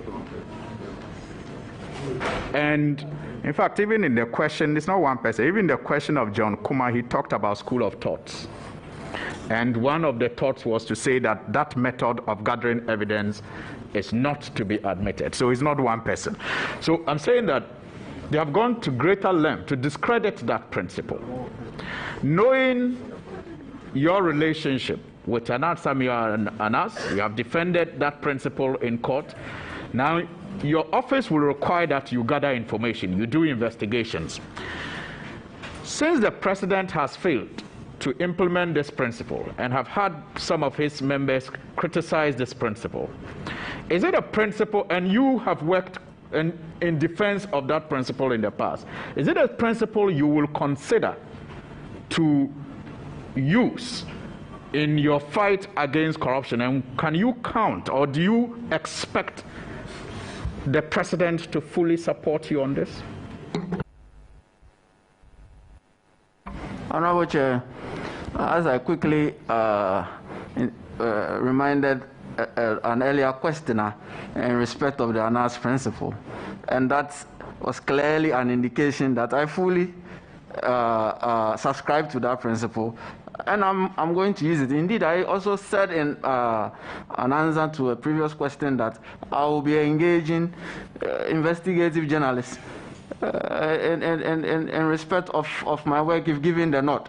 I say so because I have intimated that corruption is so secretive and complex, and that unless the participants are coming to you to report themselves to you, it is almost impossible to find it out. Now, if someone can go underground and through a sting operation come out with some evidence which has probative value, I am all for it, and I'm going to use it. I hope I've answered your question. There's a second part. Given the attitude of people close to the president in relation to this principle, can you count on the president and his government's support? Upon my consideration, I had full assurance. It is one of the reasons why I'm sitting here, that I'm going to count on his full support in making this office successful and making it work, making it effective. Well, your predecessor told us the same thing. As I keep saying, I won't be wearing his shoes. I'll wear my own shoes. I'm just putting it on record that he told us the same thing, and now he's saying something different. So I wish you well, though. Finally, you spoke of Article 88, 3 and 4 of the 1992 Constitution. And that got me thinking. Corruption is a high-risk, enterprise. And to fight it, one will need to be very well prepared, because those engaged in it will go at any length to frustrate the fight. Now, you suggested in that answer that the OSP may be unconstitutional, because you talked about the need to clean house because of the especially 88.3. Why did you accept to use this tool that can be challenged by those who may see it as a threat? Honorable Chair, I was by no means suggesting that it's unconstitutional. I was just admonishing that we need to make things clearer, and not just in respect of the Office of the Special Prosecutor, in respect of the other agencies too. That was my call. I'm never suggesting that it's unconstitutional. I said the concerns I had initially when this process began as a bill and all that, I communicated to the Attorney General then unofficially. And those concerns... And you said it bordered on the constitutionality of the office. I quoted you. Yes, the constitutionality when it was mooted, not the constitutionality of the outcome, which is Act 959. They are different things. My concern was that if care is not taken the Attorney General will be upstaged judging from Article 88. And so in order not to upstage the Attorney General, certain provisions ought to be added to flesh it out, to keep Article 88 as it is, whilst adding to it from Act 959. And largely, that has been achieved in Act 959. But I was saying, the cleaning of the house, I was referring to that. A bit more work has to be done to make things clearer. As I said in relation to an earlier question, the mother problem is 88.3. If we are able to dovetail it better, it will make things work more effectively and efficiently. So it wasn't a suggestion that 959 is unconstitutional, in my opinion. Not at all. Okay, can I suspend sitting for 10 minutes? Right.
A reliable partner in the sale of Camel car batteries, which and Kia spare parts, Zonton coaches and light duty vehicles for everyday movement.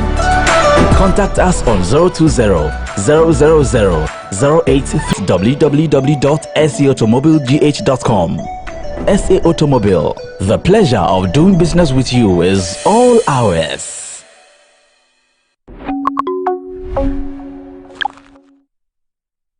Bringing you Africa's creme de la creme's classiest hangouts, award shows, end-of-year parties, wedding, graduations, birthdays, fashion or corporate events.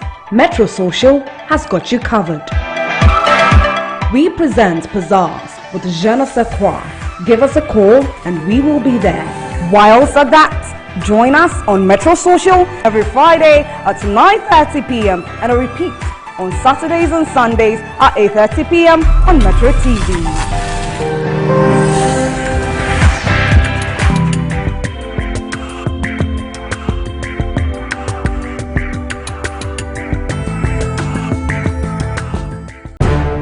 The world has seen a lot of evolution in recent times.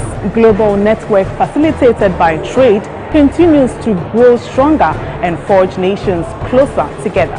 On International Trade Focus, we'll share with you the current industry, tech and commercial avenues turning the world's trade wheel. This is your gateway to international business connections and trading events. Get the inside views, vital information, trends and analysis on emerging trade giants in Ghana and beyond.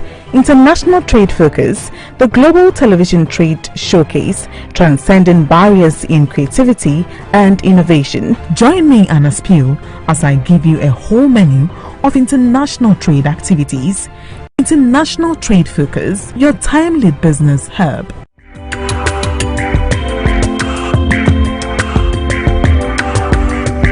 International Trade Focus is brought to you by GO, ADB, Pediatric Valley Resorts and Public Elegance. Metro TV, insightful and inspiring moments.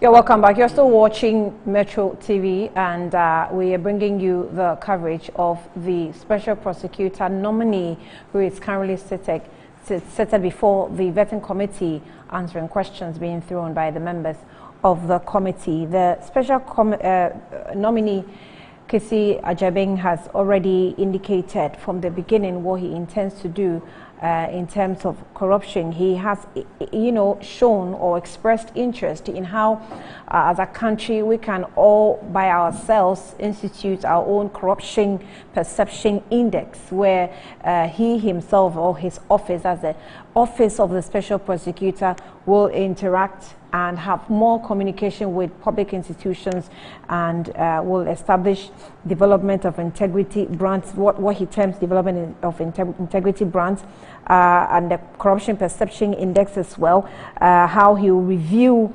the agencies, assess them, and make sure that we are all able to have our own perception index built as a country. There's more about his age. He's talked about his experience, mentioned members of parliament who he himself has taught, and who are products of what he has taught in the classroom. And so there's so much evidence of what he has done and his experience over the time. What actually makes so much news is the fact that he says he's come in his own shoes and not in that seat to wear anyone's shoes. Remember how we actually assume and think that the former prosecutor's shoes were too big for him to wear. He has responded to that. There's so more to be asked him and answers to be provided. Let's cross over back to Parliament, where the committee has resumed. Let's hear the rest of the questions and answers. Task for him. So I wish you well, sir. Mr. Chairman, now, since the creation of the OSP, I believe the building blocks have not been fully put in place. It means that there's a lot of work in terms of staffing and then getting all the tools that you need for a smooth takeoff. Now that, for me, is very, very important in the kind of legacy that you believe in at the end of your tenure as a special prosecutor. One very, very important thing that for me I think you should look at is the remuneration of the staff.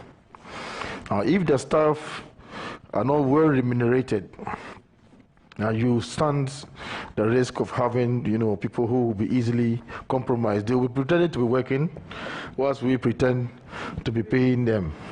So, Mr. Chairman, this is one, area that I believe that my lecturer should be looking at. Now, this, for me, I'm not sure you should be responding to those commentaries. They're just areas that I am just bringing to your attention. Mr. Chairman, one other thing that I think we should also be looking at is also the perception that the public would have about your staff. And you have taught us, you know, in matters of not being a judge in your own course, the tests, reasonable suspicion tests, and real likelihood of bias tests. I think all these tests would have to guide your staff. I believe you have enough experience in this area, so I think that the best part of your work will be in how you get your staff to align with you properly. Mr. Chairman, the question that was asked by Honorable Bright. All that one was what?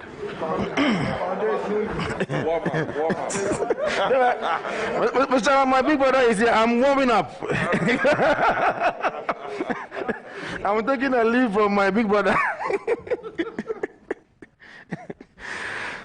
Mr. Chairman, the question that was asked by Honorable Brian Champon regarding, on the lighter side, what do you do, you know, outside of the law? I believe I know some, because I know the Kisia Jabin that I know like to chill. You like to chill, you like to party, and all of that. That has to be said. Now that is going to be something that you can't do anymore. How do you, you know, wind down? You know, how do you wind down? When you say he can't do that anymore, what's the legal basis? It's a habit that he may meet the corruption in the dance floor or the bus. Honorable Chair, that is why I said that per the guidelines of the CV, I couldn't disclose some of these things. But those who know me know that I'm a well-rounded, social, and affable person. Honorable Chair, maybe I'll retreat into private parties. Mr. Chairman, I don't have much to say except to wish you well. I wish you well, all the best, sir. Thank you very much, Mr. Chairman. Thank you very much.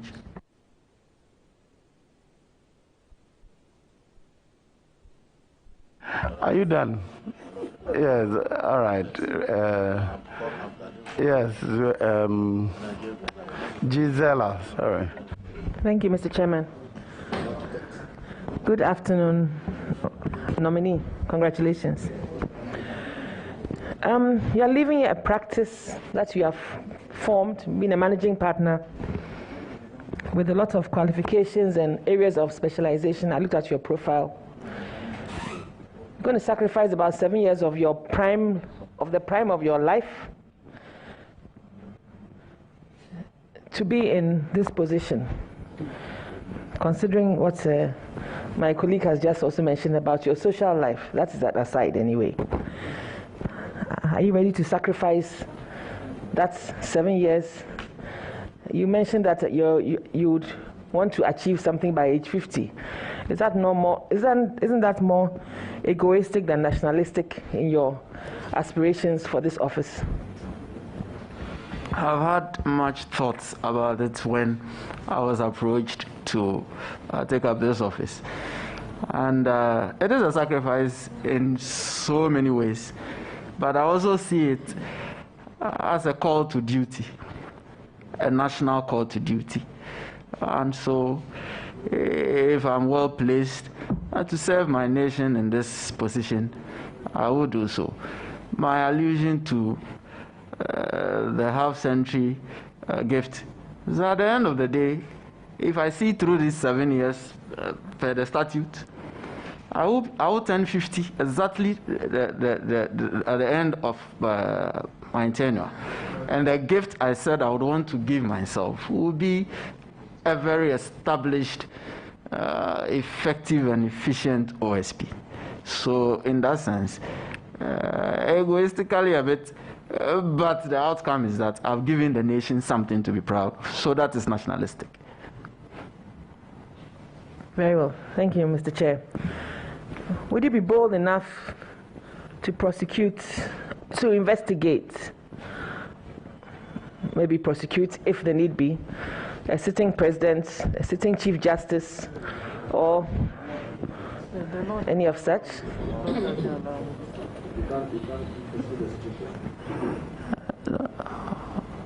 Honorable Chair, within the bounds of the law, we are all equal before the law. And I've already answered this question. It is not as if the office has been created for certain individuals. Indeed, it is for all of us. And I said earlier that I'm going to approach this duty with ruthlessness. So, all cases of alleged specific instances of corruption and corruption-related issues, I'm going to look at it with the seriousness it all deserves. And I said earlier that I cannot claim to halt corruption. It is human nature, one way or the other, to engage in criminality. That is why the law is made for persons. But the bottom line is that I'm going to make corruption very costly to engage in.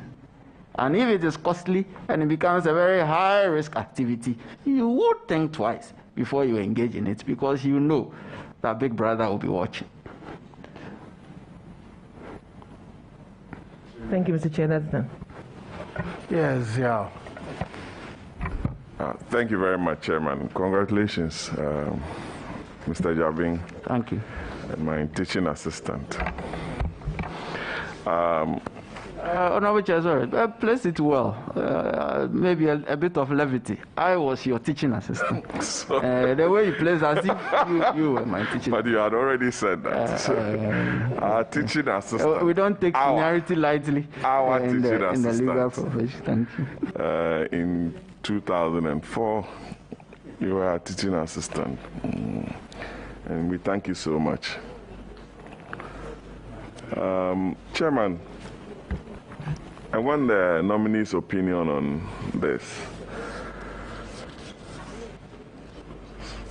The Constitution under Article 94(2) defines the qualification for a member of parliament, or who qualifies to, or who is well suited to take the position of a member of parliament. I think 94. It's on qualification. Is it 94? Yes. And it also talks about, especially 94(2)(a), that a person shall not be qualified to be a member of parliament if he owes allegiance to a country other than Ghana.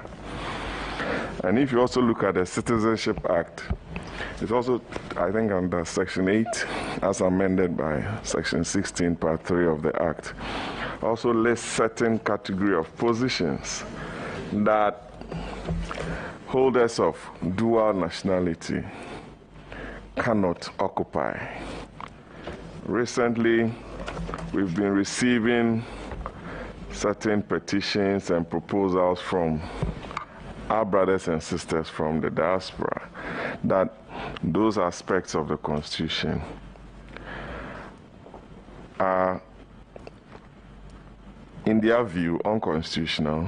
It bars them from actively participating in certain aspects of our national life, to the extent that there's a sitting member of parliament who is leading the group that has even called on the speaker to, as it were, lobby the House to ensure that Honorable Obama, since we have defined his mandate, why don't you think this question should go to the Attorney General? Mr. Chairman, I said I needed his opinion because of those positions, and especially in the area of corruption. I'm coming there because their view is that they are being barred unconstitutionally by the Constitution because they are dual nationals and they are not being given the opportunity to serve the country in those roles. Honorable Obama, I have to apply the rule strictly as suggested by Mr. Speaker yesterday and by Order 67(1)(e). A question shall not solicit the expression of opinion or the solution of an abstract legal case or a hypothetical proposition. Kindly ask another question, please.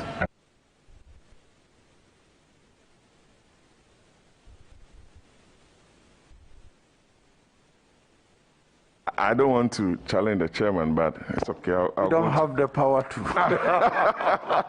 Because I know it refers to questions to ministers. Thank you. But Mr. Jabin, let's go to your law. Under Section 79B on politically exposed persons. Peace. Do you think the definition is exhaustive enough to curb corruption and corruption-related offenses? Honorable Chair, the definition section actually says it includes, so it's an inclusive definition rather than an exclusionary one, and so it will not just be pigeonholed there. When you go to the commencement sections of the Act, it tells, actually, not just the commencement section, the long title of the Act itself tells us that it is in respect of public officers, politically exposed persons, and persons in the private sector. So it is all encompassing enough to fight corruption in that context, in that sense. You look at the long title, it is stated there. And then the commencement sections too. Takes me to my second question on tracing. Corruption, like you rightly said, is a highly sophisticated offense or crime or enterprise. You have been given the power to be able to trace immovable properties, immovable assets or movable properties illegally acquired. Do you think you have, as the office as presently set up, has the capacity and the strength to be able to trace properties or acquisitions illegally acquired, especially with this technological advancement? Honorable Chair, it is, and it should be, because otherwise then the fight is at a knot from the onset.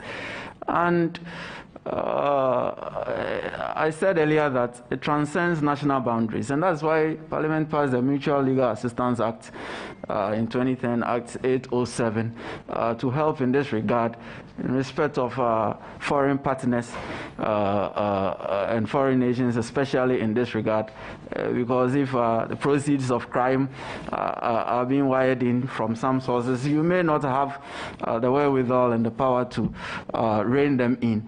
But Act 959, marrying it together with Act 807, tell one that you need to cooperate with all these agencies, both in and outside of the country, in order to come to an effective work plan, because without that, you will not be able to do much. So the way it's set up under Act 959, with acts like the Mutual Legal Assistance Act, with acts like the Whistleblowers Act, Witness Protection Act, and the Anti-Money Laundering Act and the IOCO Act and all that. If we cooperate enough and we come together with a composite plan, we should be able to achieve the objects of all these acts, and specifically here in this context, Act 959. Will you be frustrated if, for example, you are investigating a matter in which you needed the support and cooperation from, let's say, our brothers within the sub-region or elsewhere, especially if you need a particular evidence from that jurisdiction and it's not forthcoming to enable you secure conviction? what would be your attitude and how would you feel as an SP, especially when Ghanaians would think you, excuse me, failing on the job, especially with respect to that particular matter? It probably will be frustrating, but you know, all these nations are also state parties to the UN Convention Against Corruption and the AU Convention on the Prevention and Combating of Corruption. So that is where we will draw the mandate to remind them that, look, we need to be working together. Today, I may need them, given the nod. Tomorrow, they may need me if the funds are being transferred the other way. And so it is called for cooperation under all these conventions. And indeed, I keep referring to the Mutual Legal Assistance Act. It is also one of the gold standards under the UN Convention Against Corruption. That is what we have domesticated here, and it should be replicated under the convention in all these states. Thank you, Honorable. Very well, so I can come to leader. Oh, you're here. All right, you may have. Thank you very much, Honorable Chair. Council, congratulations. Thank you very much. Good to see you again after a long time.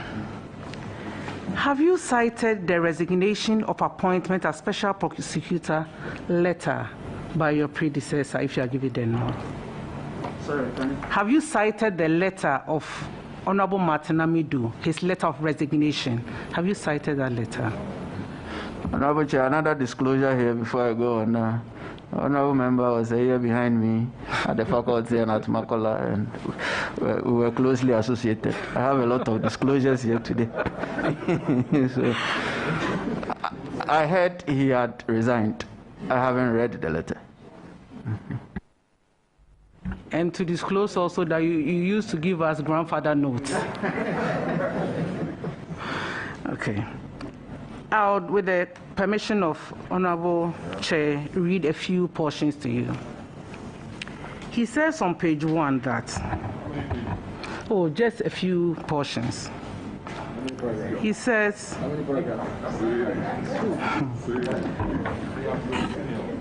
limited transaction convinces me beyond every reasonable doubt that you had labored under the false belief that I could hold the office of the Special Prosecutor as your poodle.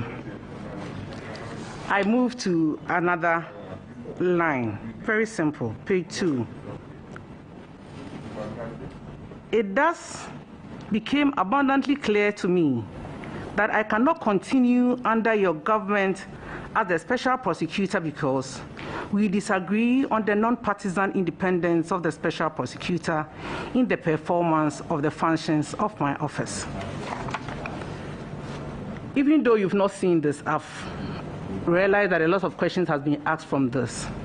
If you find yourself in this situation with the President who appointed your predecessor, what will you do?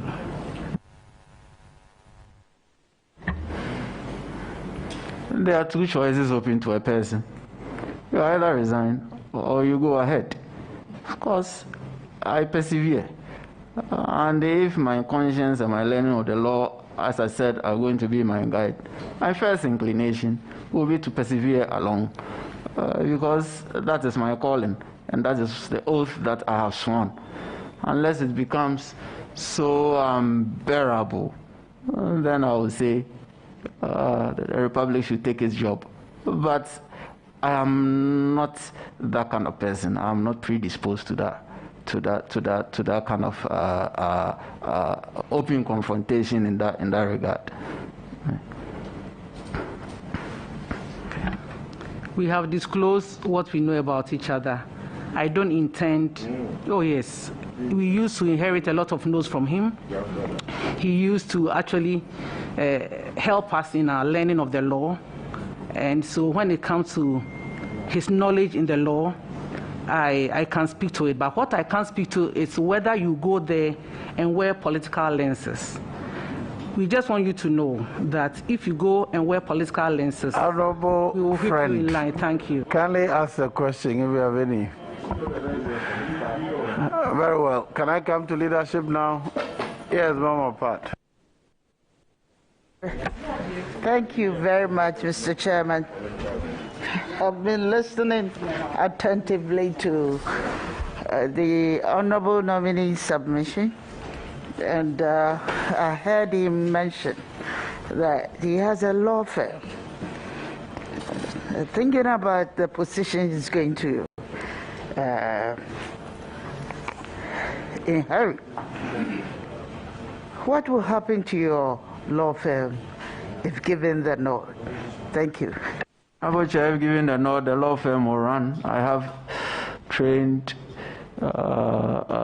able lieutenants to man it in my absence. I didn't build a law firm around me. It is not personalized. There are clear rules of succession to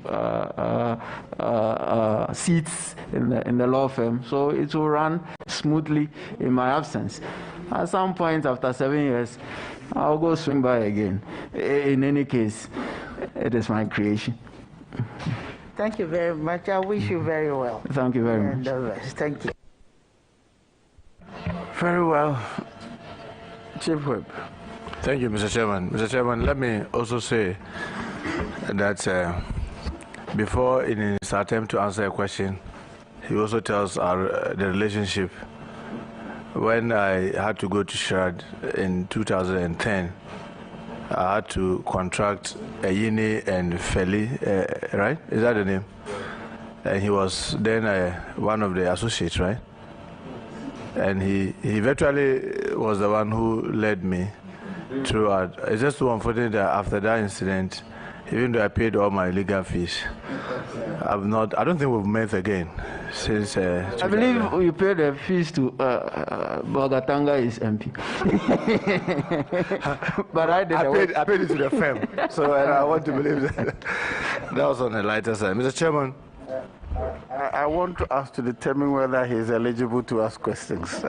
Since he is a confessed client, is he eligible to ask questions? Have you heard a very satisfied client? I'm sure I'm very satisfied. Well, Mr. Chairman, going through his CV, I mean, undoubtedly, you see that he's very hardworking. You see through the CV. But my concern was between 2006 to date that you've had the great privilege to lecture at the University of Ghana. You've concurrently done so many things. I mean, from Ghana monthly judgments as an editor, Ayini and Feli, Mount Crest University, Central University, Gimpa, and your own law firm that you later established, Cromwell, Gray, Electronic Communication Tribunal, and on and on. How were you managing this with your full-time responsibility as a lecturer? Before I go on, the disclosure is that he is a very satisfied client. It is the training one receives, and all those who went through that great faculty of law at the University of Ghana would attest to. The multitasking is something that comes second nature to us after going through the program. So it has become somewhat easier going through that training to man all these positions and lecturerships and practice throughout these years. And in respect of the other universities, I was more of a foundation lecturer in criminal law.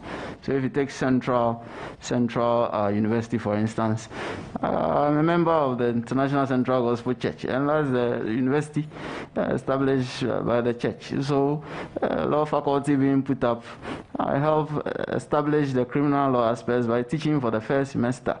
Mount Crest University, the former director of the law school, who trained us, knowing very well, helped him establish it. In Gimpa, when Professor Nesabuchi was there, called me in foundation lecturer, criminal law. I helped him to establish it. So these are the things that I was doing, and also it sharpens me for other things in respect of my life at Legon. Mr. Chairman, he was answering a question earlier about his law firm, and he said the firm will continue to run. I wanted to know what will happen to your role as a special prosecutor if this House grants you leave vis-a-vis the firm. As I stated earlier, there are clear rules of succession there, and so there's someone already jogging on the sidelines waiting for me to assume my seat, and so it's going to be a smooth transition. I intimated that at the end of my life as a special prosecutor, I'll swing by again, perhaps in another role. The question is, what will be your relationship with the chamber when you are confirmed as a special prosecutor? I believe that is what I'm answering, that I'm hesitant. Someone is ready to take my position. That means I'm hesitant. At the end, I'll come back. Chairman, that's exactly the worry, because this act that you said you are going to be very loyal to in 13.7 has this to say: the special prosecutor shall not, while holding office, hold any other public office or engage in any commercial venture. So you just handing over to someone, go become chief special prosecutor with the permission of this House, 7 years later come back, means that even whilst you are the special prosecutor, you may be earning from that firm, because that firm, you've not cut ties with it, but you've not cut ties with it completely. So this is what the act is saying you should not do. So that's why I'm asking, how is your relationship with the firm going to be when you become the special prosecutor? Honorable Chair, even as we speak, I don't earn anything from the firm. I manage it, but I don't earn anything from the firm because I'm a managing partner.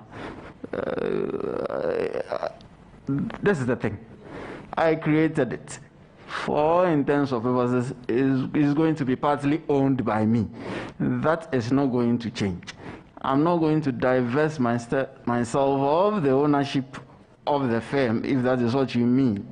But what the act is saying here is that I shouldn't engage in any commercial venture. I'm not going to engage in running the firm. I'm not going to engage in its day-to-day activities. I'm not going to mind myself as to what is going on there.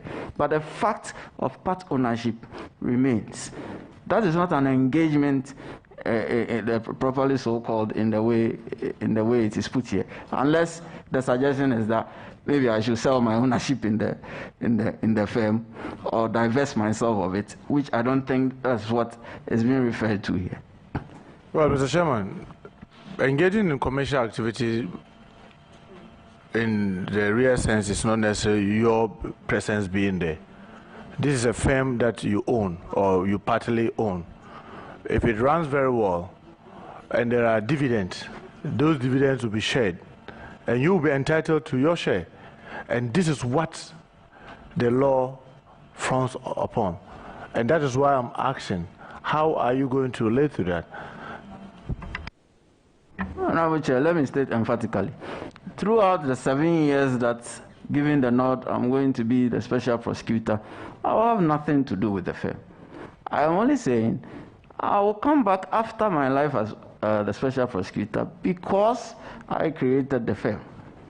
But during my tenure, there will be no relationship between me and the firm.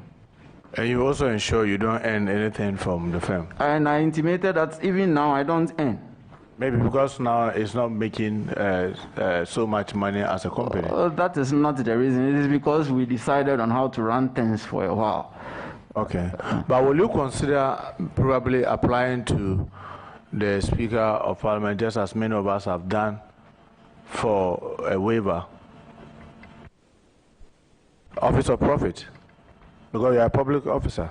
Even though I am sure that it is with ministers and members of Parliament, I'm not a lawyer, as you may know, but looking at the constitutional provision, I may want to believe that you equally may qualify to apply for that. All of us who have businesses, we don't really run them, but disclose them, get Parliament to sit on it, go through and be sure that the role that you'll be playing will not conflict with the businesses, and then Speaker gives you certificates, and then you run it. Will you maybe look at the possibility of considering that, just to make sure that you are on the safe line? Honorable Chair, I'll explore it.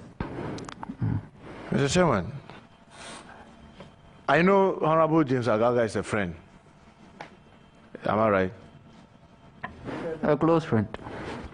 So is Gabi Asare Ochidako your friend? Mr. Ochidako is my professional colleague. He was my mate at the Ghana School of Law between 2001 2003. My firm has represented him in several defamation suits. Well, have you worked together? Have you done any job together? Can you make it clearer? As in personally? You own a firm. You are a lawyer. I mean, you are a business person, I want to believe. Have you done any job together? As in firm to firm? Is that what you mean? Whether it is as you as Kisi Ejabin or Cromwell Gray, or in any form, have you done any job together? Not with Mr. Ochidako, not with his law firm. So you've not been involved in any business that he is also related to? As I said, we have represented him in several defamation suits. So except the defamation suits, you've not worked together? We have been involved with a law firm that is also involved at some other end with them, but not my law firm with his law firm in any transaction. So have you worked for GMPC? Yes. So you are currently working for GMPC? As one of the external solicitors, yes, Cromwell Gray. Is it in relation to the LNG regasification project in Tema? That was one of transactions, but at present we are on their record as one of the external solicitors in respect of local matters. In respect of the LNG project, we were local counsel, not to GMPC directly. Cromwell Gray was local counsel to White and Case LLP in London. So we were advising White and Case LLP in London in respect of its brief with GMPC here. So we were not GMPC's counsel on that matter in that sense. We were counsel to White and Case LLP. So, but you said the records of GMPC will show that you've done some work for them. Yes, we have prosecuted 2 cases on their behalf, one at the Higher Court and one at the Supreme Court. How did they procure you as? How did they procure your service? GMPC, by reason of the fact that they became acquainted with us when we worked on the LNG project, because our work output to White and Case was showing up in their briefings, and so they showed an interest in us. So you know that GMPC is a public entity, and in their procurement of services, they are supposed to advertise for competitive bidding. Did you go through this? Yes, we went. I believe they went all the way to the PPA. I'm only asking whether you saw it as an advert, it was an open thing that you went and with others and competed to be either nominated or selected to provide that service. We applied. You applied? Yes. But you weren't sure whether the procurement method that they use were competitive or sole sourcing or restricted. You are not conversant with that. The process that was going through is that with all the documents and records they were asking us for, it was all designed in respect of a procurement process. Otherwise, they would not be requesting the documents they were requesting from us. And Honorable Chair, mind you, at that time, as I said, they already knew us, they already knew our work product. But then to insist we come through that channel again clearly shows that they were going through some procurement process. Otherwise, it would have been just an automatic appointment after the LNG project. So you rightly mentioned the White & Case as a company that you have worked with. Yes. And do you know some of the leading partners in this White & Case? Those we worked on the LNG project, yes. And not all of them. So you know Joshua Sian? Very well. Is he your friend? He's my professional colleague. And you work very closely together? Yes, we had to on that project. Earlier, when you were asked about Japan, you said you virtually didn't even know anything about it until the issue came up. Is that what I heard you say? Yes. The first time I heard about Japan, Honorable Chair, was when Mr. Shidaku called me and said that he had been defamed by a certain MP in respect of the deal, and instructed me to sue defamation on his behalf. And that is when I started researching as to what it was all about and the veracity, justification, or otherwise of what the certain MP had said. Because if I was going to maintain a suit in defamation, I needed to place it in that context. That was the first time I was hearing of the deal. So I will state again, by no stretch of the imagination was I connected to it. But working very closely with Joshua Sian in the White & Case, you are very much aware that White & Case was also working with African Legal Associates, which is owned by Gabi. And that is why I stated earlier that we were involved with a firm on a project, which was also involved with ALA on other transactions, but we were not involved in those transactions. And you know that this White & Case with Africa Legal Associates were deeply involved in the Japan? I have no idea.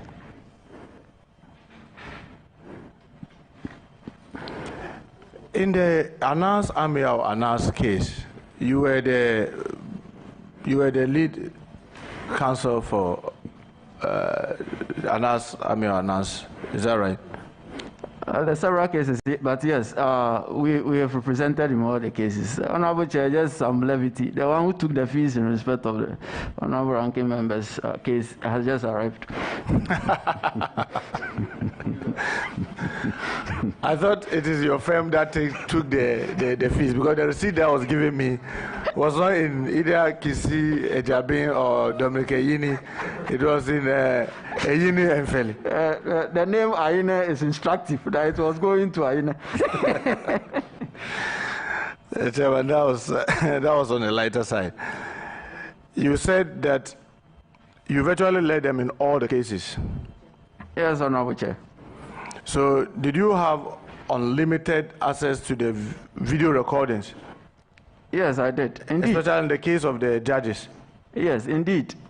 Before I would sign off on any process, a legal process, I would ask Tiger IPI and Mr. Anas to set me and all my team together and go through painstakingly the raw footage, the raw data of all these investigations before we come to a legal conclusion.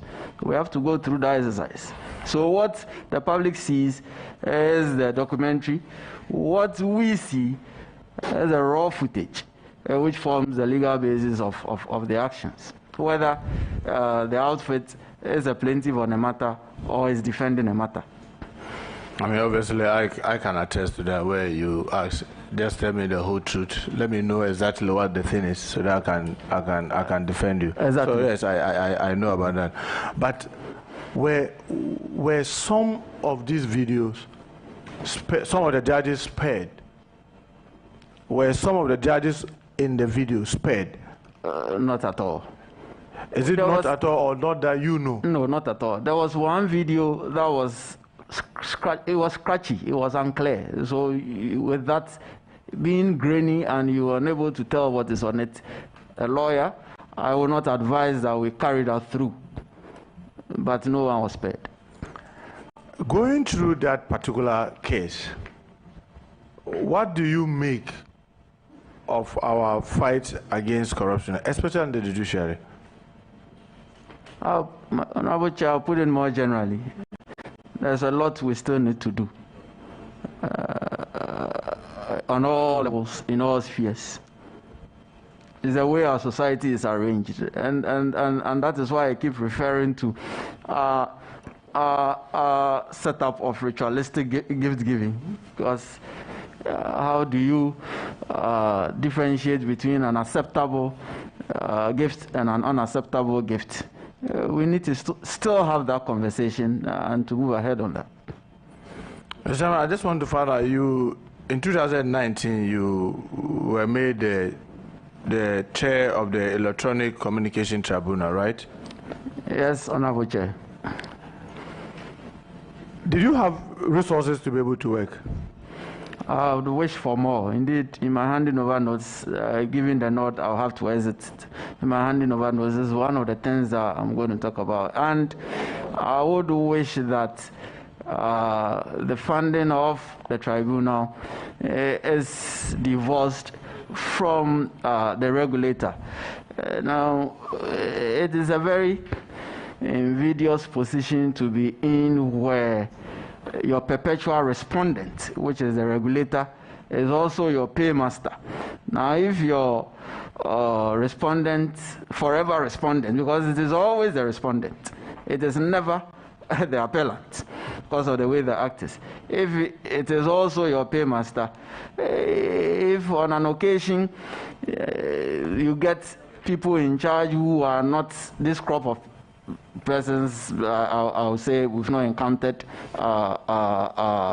things like that in respect of them, but we shouldn't base legal operations on the goodwill of persons and individuals.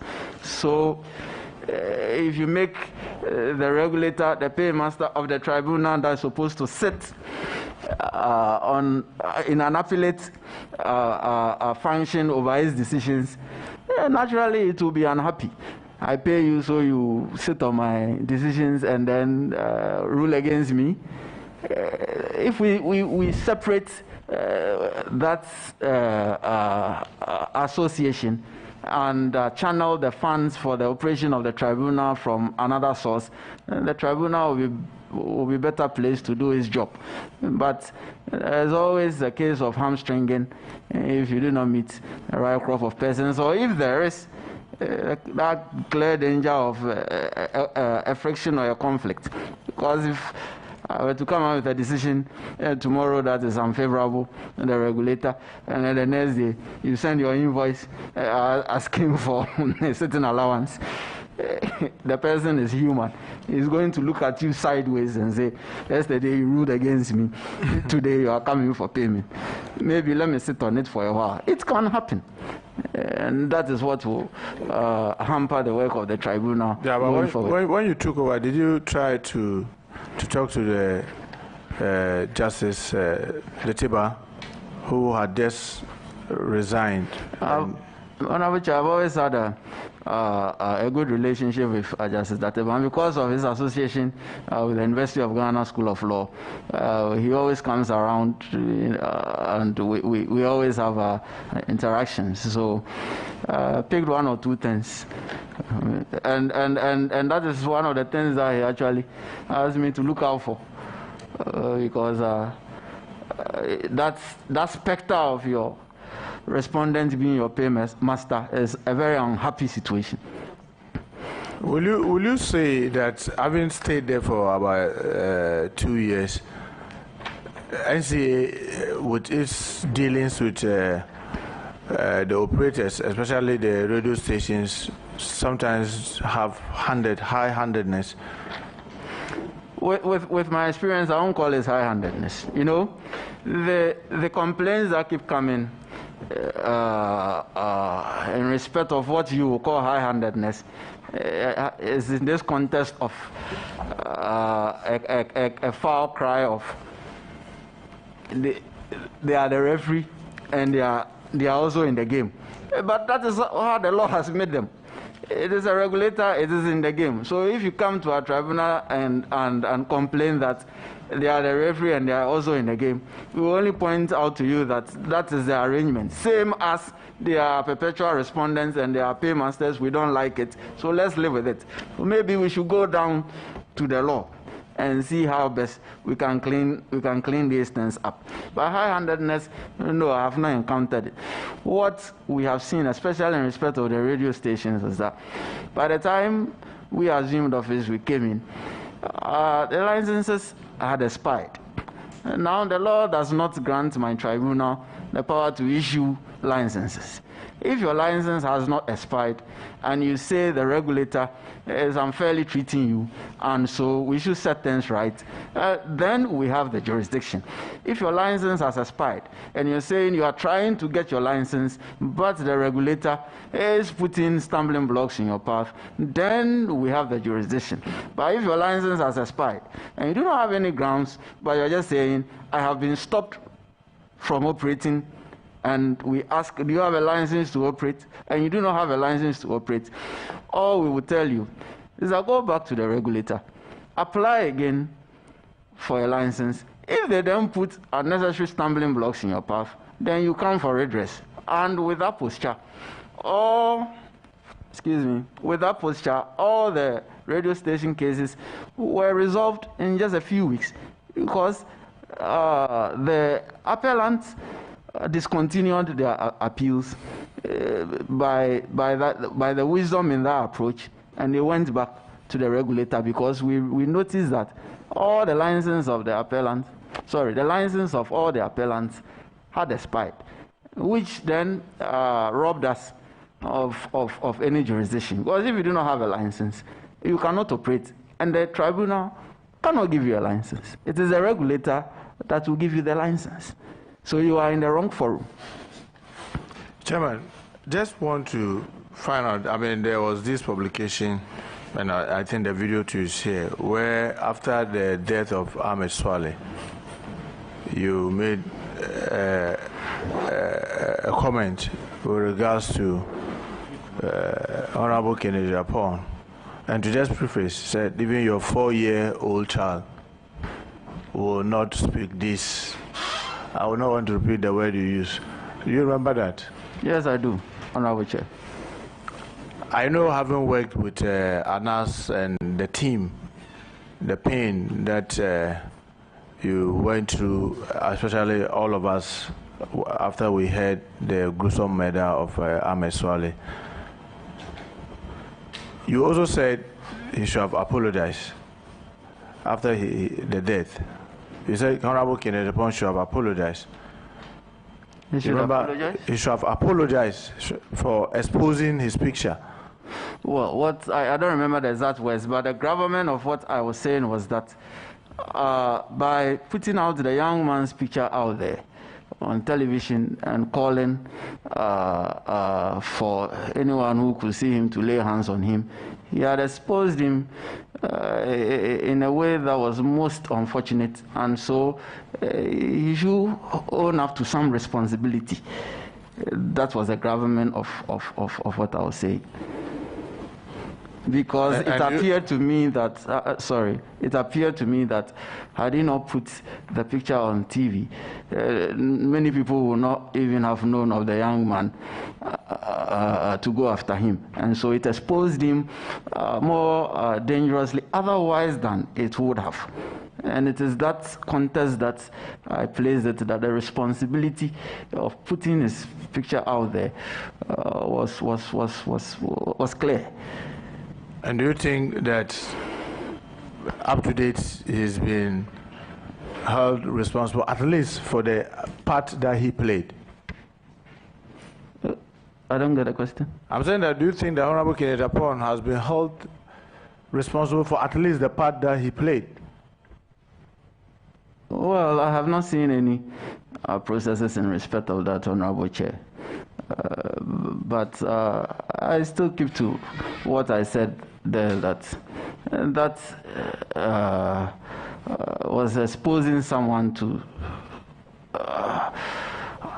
a very dangerous situation. And you remember in 2018 when the number 12 expose came out, and the reverberation was not just local, it was very international, all the way to FIFA, all the way to CAF, and there was a real shake-up. So you had all manner of, there were so many referees that have been banned and all that as a result of this expose. Not just in Ghana, in Kenya and other places too. So there's a young man who was the lead investigator. You may have people who may not want to see him alive. And to add to you putting his picture out there, that was a bit too much for my taste buds. That is why I was calling the honorable member out that, look, that thing you did expose this young man to danger. And someone had identified him and taken him out very sadly, unfortunately.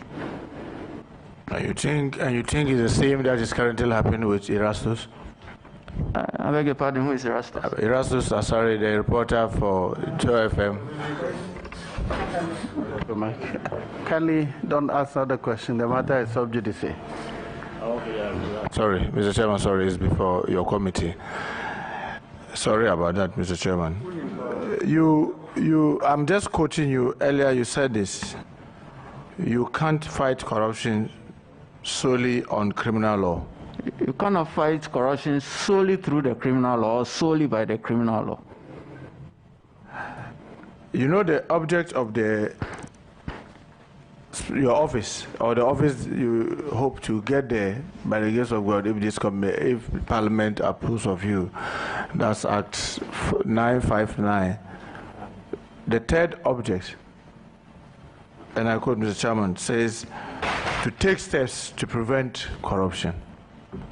So far in all this vetting, one thing that I've heard you say is about maybe annual publication of corruption index to show how agencies are doing when it comes to report on corruption and what have you. But you know that we need to do more than that to be able to make real headway. What in specific terms do you think we can do to help deal with these monies? In terms of prevention of corruption, which is actually going to be, given the nod, my main focus. If you take, for instance, the context of government agencies, we can strengthen the internal governance systems of all these agencies in order to plug it there. And that's why I keep referring to this idea of making corruption very costly and a high-risk venture. Because if the OSP is coming up with a risk assessment in respect of all the major activities that all the agencies are engaged in, if the internal processes have been established in respect of reporting systems, monitoring and evaluation and all that, if the internal audit systems of all these agencies are all cooperating with the OSP and the OSP has a keen eye there, then down there we will be blocking the crevices, we will be blocking the loopholes to make it tighter. Chairman, I just want to find out whether he thinks his office may want to help or work together with SHRAD and other agencies to develop a clear-cut gift policy. Actually, you mean a reward scheme? A gift policy, I mean, you see the way... Okay, I get it. I get it. Yes, indeed, I keep referring to it.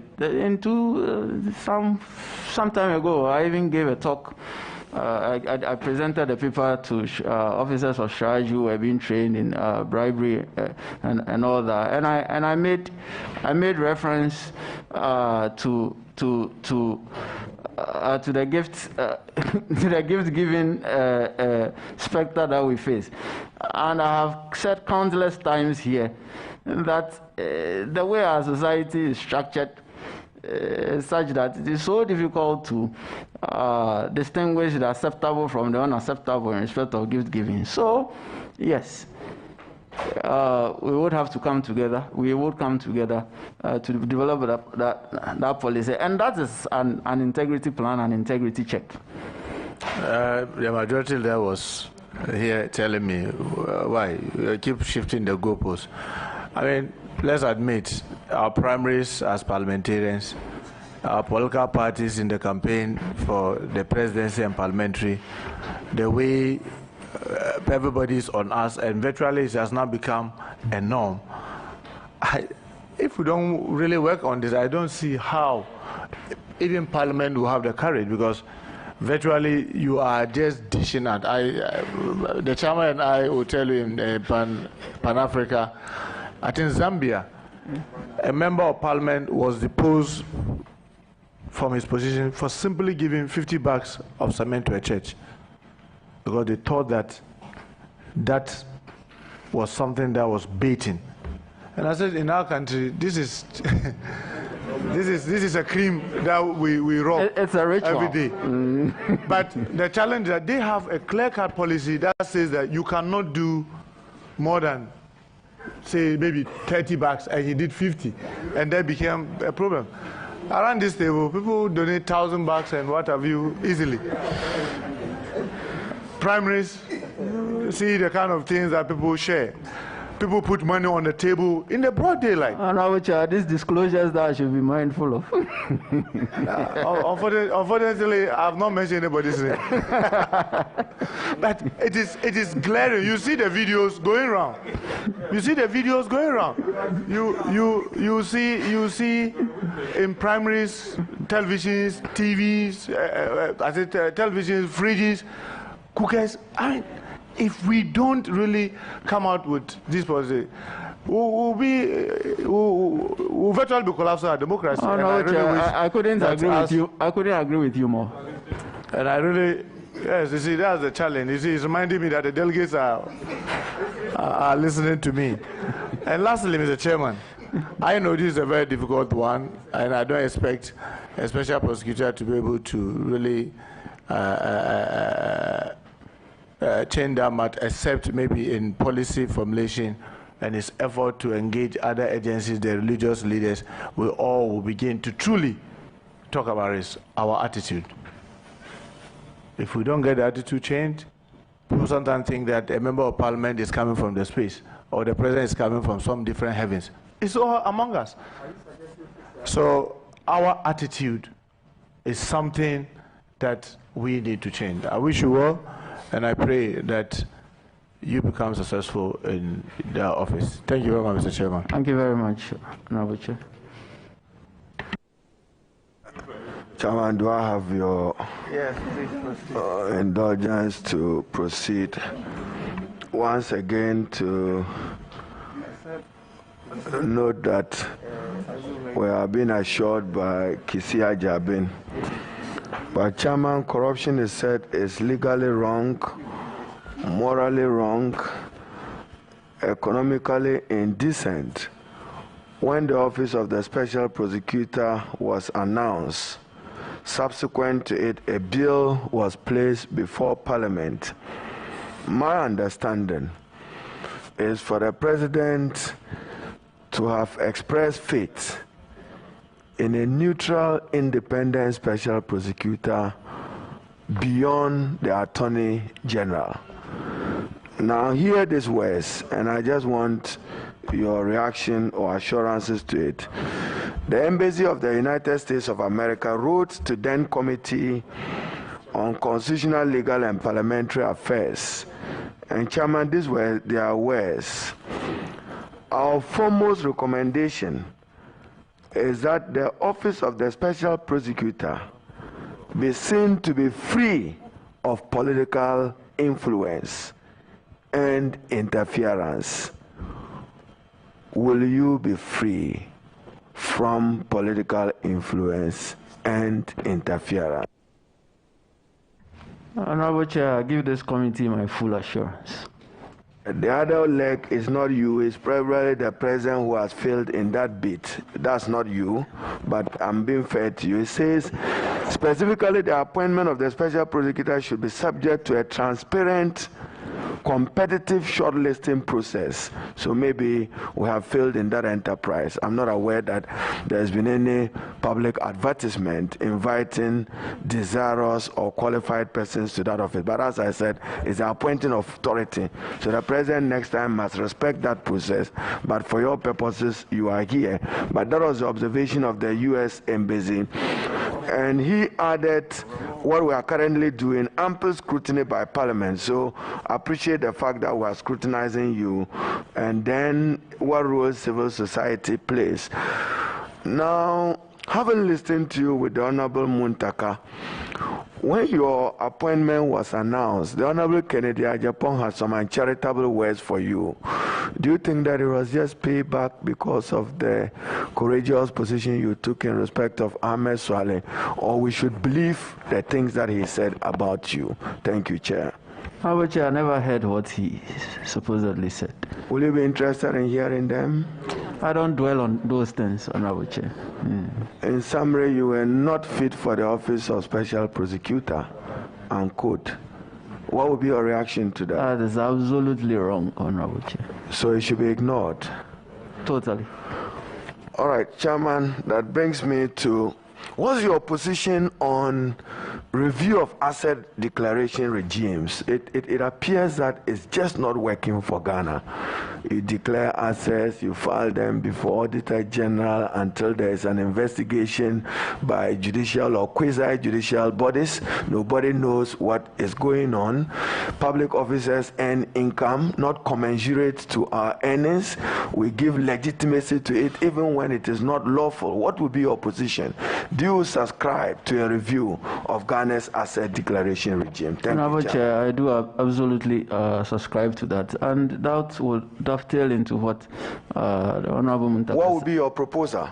If you want a revised or a new asset declaration regime, what should the Ghanaian public expect from you in order to deepen public officer accountability in our country? Thank you, Chair. It will fit in the earlier, much earlier answer I gave in respect to a question that you asked.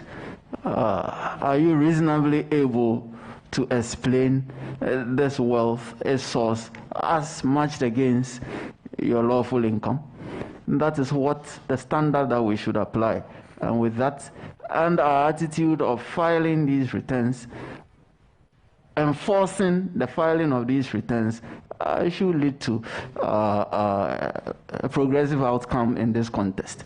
Because then if you're unable to explain how you came about this wealth, and the source is concealed, the source is shady, the source is converted, then clearly you would have questions to answer.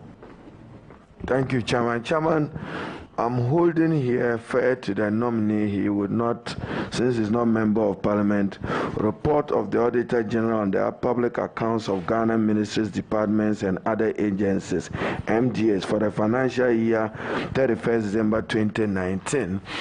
And as special prosecutor, assuming you just had a cursory reading of any of the Auditor General report tied to Section 3 of your act, which gives you your mandate, and it reads tax irregularities 2,666,000,000. It says cash irregularities 276,624,000. It reads further contract irregularities, that is 77,000, still state money, and then payroll irregularities 469,953, outstanding debt 201,000. You just read this, and you are a special prosecutor. What will ring in your mind, and what would you want to do to protect the Ghanaian public purse with these continuous abuses? Thank you, Chair. What rings in my mind is that if it means that I have my job clearly cut out for me, that it is an uphill task. Once again, I'm not naive to assume that it is going to be a stroll in the park. And I would recall what I said earlier in terms of the innovations that I'm going to bring on board to ensure that the office is methodologically run with deliberation to achieve the objects under Section 2 as married with the functions under Section 3. Chairman, the nominee responding to a question posed by the Honorable Muntaka, he was driving you towards conflict of interest. You want your law chamber to run. You have worked on LNG and contract and GMPC. Assuming the matter of LNG or GMPC's involvement in LNG tomorrow becomes a matter for an investigation that borders on abuse of office, what will you do? You see, in that regard, Honorable Chair, we acted as lawyers. We have given our advice in respect of the transaction and we've pulled out. That ends our involvement in respect of that. Assuming that part of your advice which led to the initiation, which results in the involvement of a state entity of GMPC involved, is now a matter that is being questioned by your office. Will you Honorable Chair, that is what I was aiming at, that a lawyer's advice is a legal advice. This is not an invitation for anyone to engage in corrupt acts or corrupt practices. That is what this will never be known to you. And Chairman, I hope I can elaborate this. To quote your words, as you answered a question, I believe posed by the Honorable member who chose to be saying everything about you is law, law, law. Your answer was that it is secretive and complex. That's the nature of corruption. It will continue to be so. Corruption is the only criminal act, particularly when it borders on bribery, that both the giver and the receiver are rewarded and compensated. That's why gathering evidence becomes difficult, because the person will not hang himself because he himself gave it out. I'll read something somewhere in order to be able to benefit from a bureaucratic process. So given that it's secretive, it's complex, give us an assurance. Every other person from 1979 through 81, military interventions in Ghana, corruption was cited as a bane. Even yesterday, it is still a bane. What will be the Ajabin mark? Thank you, Chair. Honorable Chair, I believe I have stated it more than once, that I'm going to approach all cases with the same object, ruthlessness. And that is my mark. Even cases that involves your friends and family members? Yes, I have to. Your very close friends that we know. I would have to. We should expect that of you, an assurance given by you. Or your friends. Yes, I want an assurance from you. Yes, I'm giving that assurance. What I meant by what I said earlier is that I am going to approach every case, every specific allegation of corruption-related offenses with the same object. Yeah, I've been researching further on it, and I'm quoting from Liu, 1985, Huntington, 1968, and the argument that corruption serves as an incentive payment to remove government-imposed inefficient rules. You have a duty to prevent corruption. The bureaucracy of Ghana has just created a situation where the inefficient rules allows for it as a facilitator.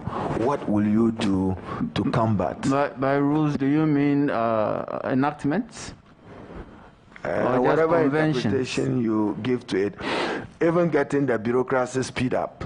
The reason why I ask Honorable Chair is that if they are just rules by way of convention, then those are easily tackled down with the operation of the law.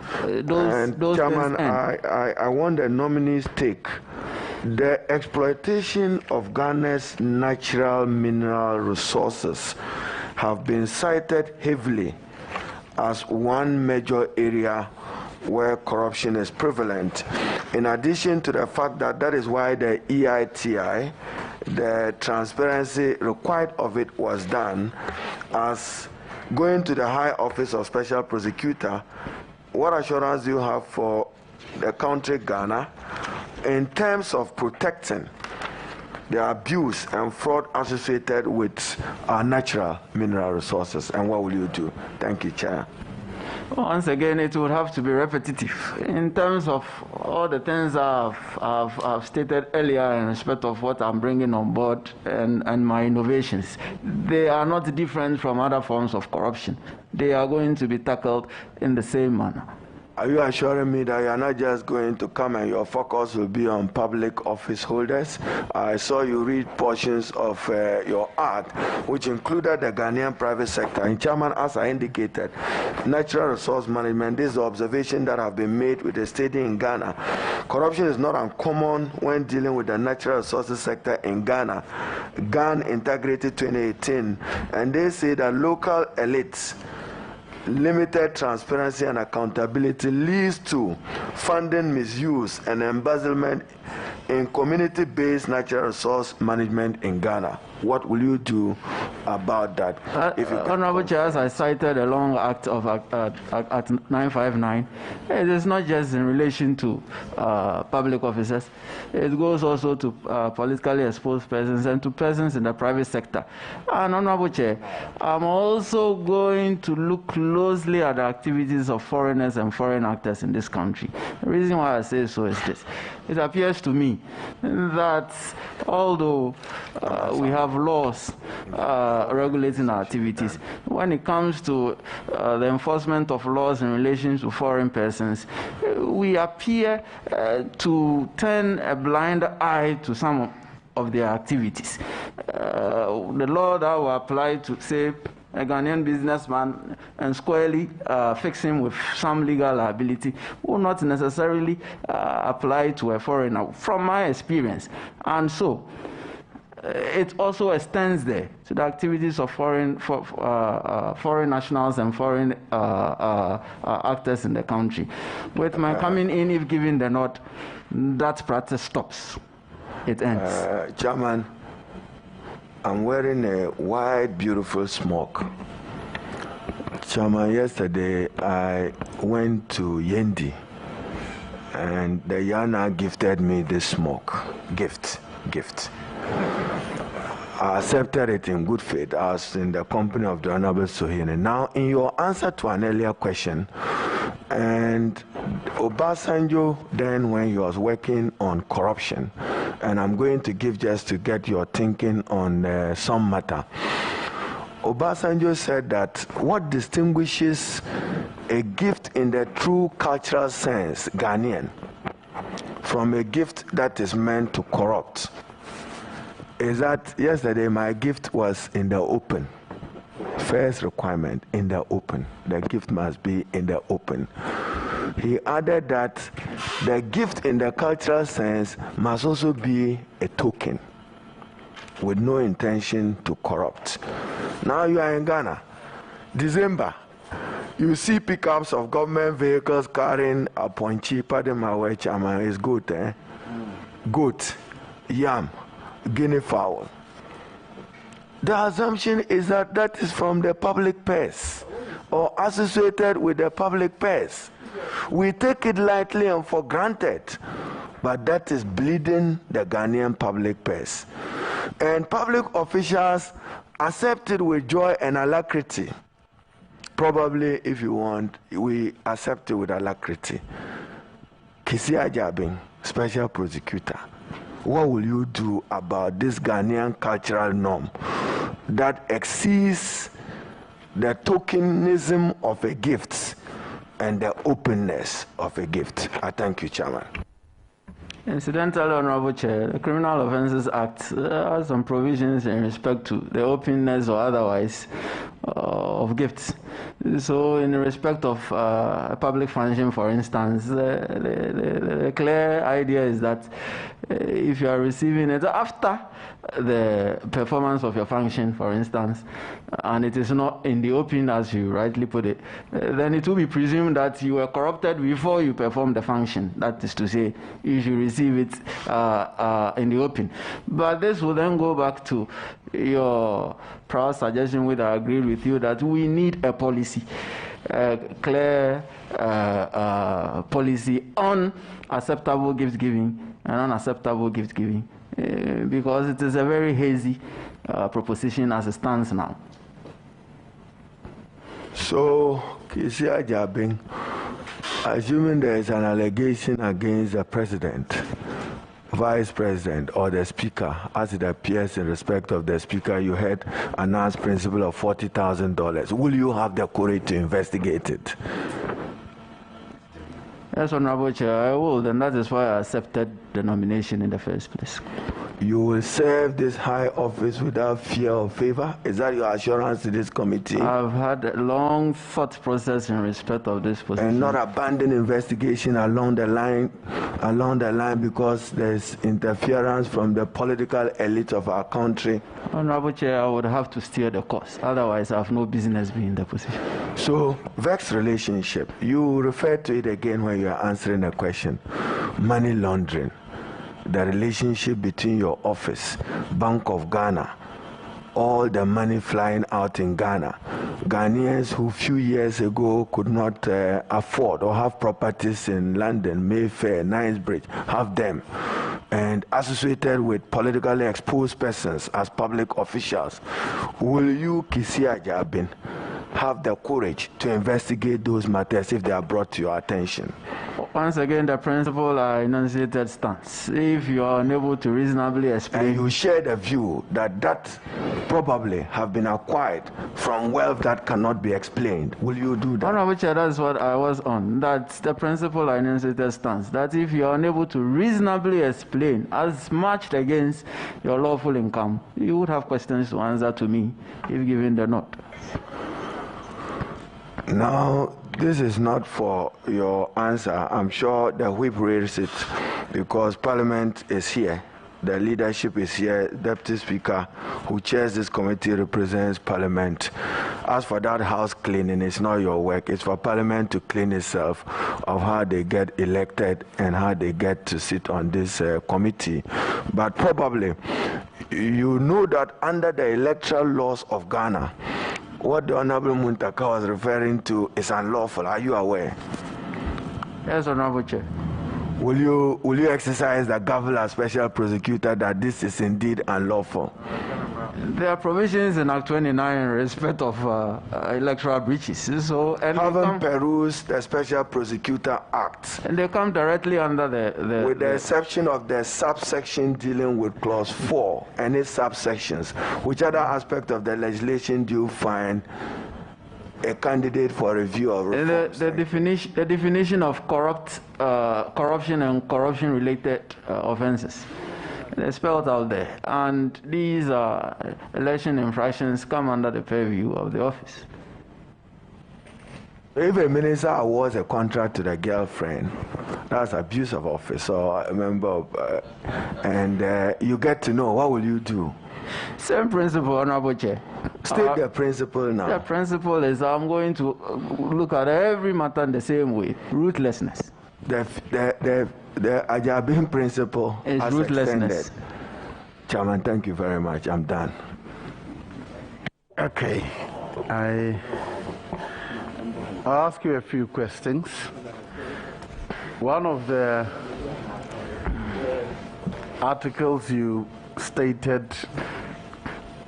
as having published as a seminal paper on your CV is Corruption and the Law. Sometime in 2007 or thereabout. And that was a presentation, not a published paper, Honorable Chair. Very well. I've had the opportunity to read it very carefully. I'm most honored.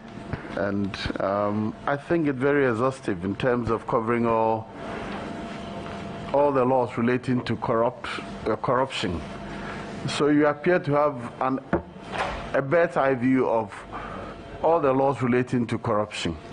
But your conclusion is very interesting, and for me, that's what interests me.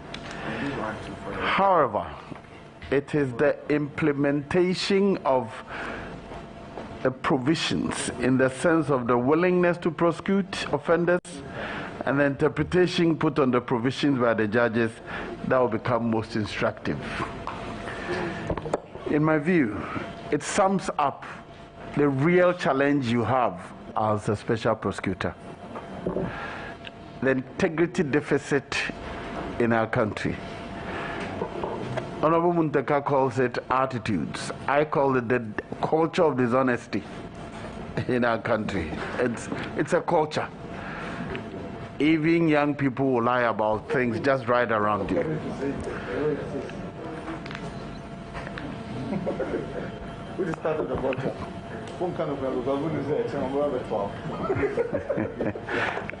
I'm saying your biggest challenge is how to first, even the officers you work with. In the end, you're the head. You send people on the field. You will rely on the report they will bring you. Whether or not the true reflection of the facts is a matter you have to deal with.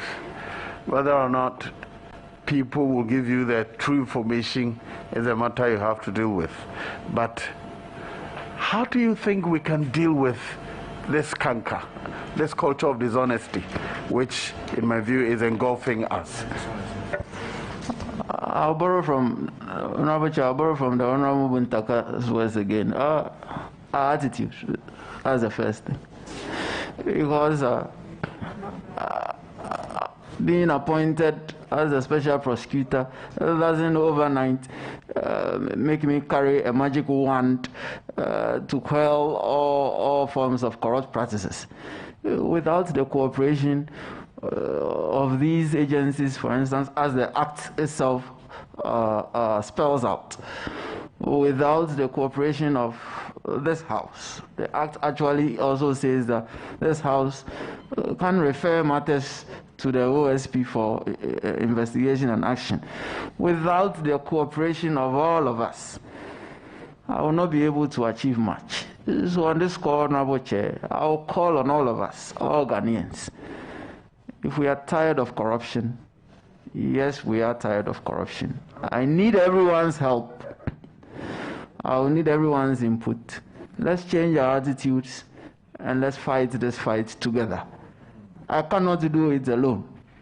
I'm just but one person. I will need everyone on board, Honorable Chair. That is your real challenge, and in my view, because everyone, I tell you, you'll find that everyone is not tired of corruption as you suggest. That is why we have laws here, Honorable Chair. It envisages that some will still, no matter how costly it is, some will still engage in it. Well, somebody wrote an article that Ghanaians don't abhor corruption. And if you happen to be in a position of giving goodies, you will know that everybody thinks that he deserves it without going through the normal process. Who doesn't? If he doesn't get it, then he'll complain about the other person. That is the real Ghanaian attitude. I think that probably we should look at training young people afresh. I suggest that to you, that is a policy you should want to investigate, that probably we should start training new people with new values at the very beginning. Hopefully by the time they turn 20, 50. Somebody said that who would train them? I was discussing this with somebody and said, oh, what we really need to do is to go digital. Prepare the things we think can change people's, form new values on electronically and send them to young people. They have, a lot of them have access to electronic gadgets, and probably we can turn things around. I mean, this is just my suggestion to you. On that note, thank you for attending upon the House to answer questions. Discharged. Thank you so much, Honorable Chair. Well, before leaving, if I may acknowledge, Kwauman is here representing the Kwauhine. in the person of the Marehne of the Kwao State, and then the Adonzehne of Impraiso. You see, we have stopped acknowledging that. But like you said, I saw an MP striving and maneuvering. That is what we mean by as soon as we stop something, somebody wants to return to it. Honorable Chair, pardon me, this is my first time here. And be warned that you are not guilty of corruption of the process before you start. Thank you very much. It has been an honor. Thank you. You are discharged now. Thank you.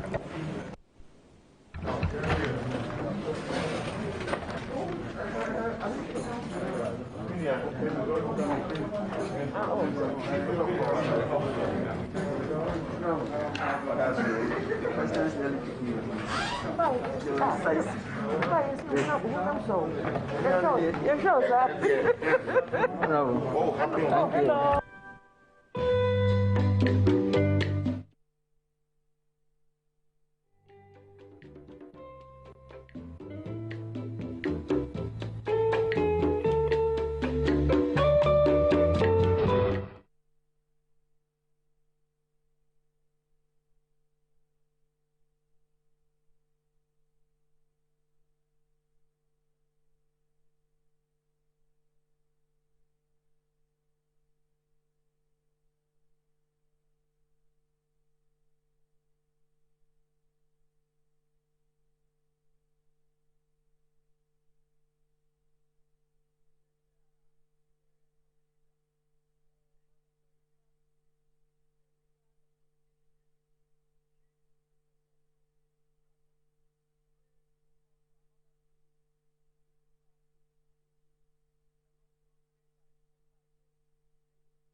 All right, you're welcome back. It's been hours of grilling of the lawyer, Kisia Jabing, waiting to be confirmed as the special prosecutor. So for now, I think we all know what the performance of the members of parliament have been so far on the committee. Did they ask the right questions? And did he also provide the right answers? My opinion is really not necessary now, but for now, I can say that lawyer Kisia Jabing's appearance is so much in contrast with how he actually performed at the vetting committee. I was just telling someone a while ago that his oration skills and his confidence and what he really, really knows and how to give the output of it is quite encouraging. I don't know what you think. Maybe later on in a few minutes we'll go to the touch screen to have some interactions from viewers. What do you think? How the performance has been so far? He quoted the Article 88. I've always been an advocate of the overhaul changes of the Constitution, or changes in the Constitution. The whole Constitution probably needs some change, because a lot of the times we find ourselves in a dispensation where the 1992 Constitution doesn't seem to be more useful like it was before, because things really have changed. Populations have increased. There's been so many things, changes in governance, and so it affects the structure of the Constitution. The one statement that also ran through lawyer Kisia Jabing's responses has been the fact that he's going to make corruption a high cost or risky venture to try and engage yourself in. And it ran through right from the beginning of his submissions to the very end of the whole vetting exercise.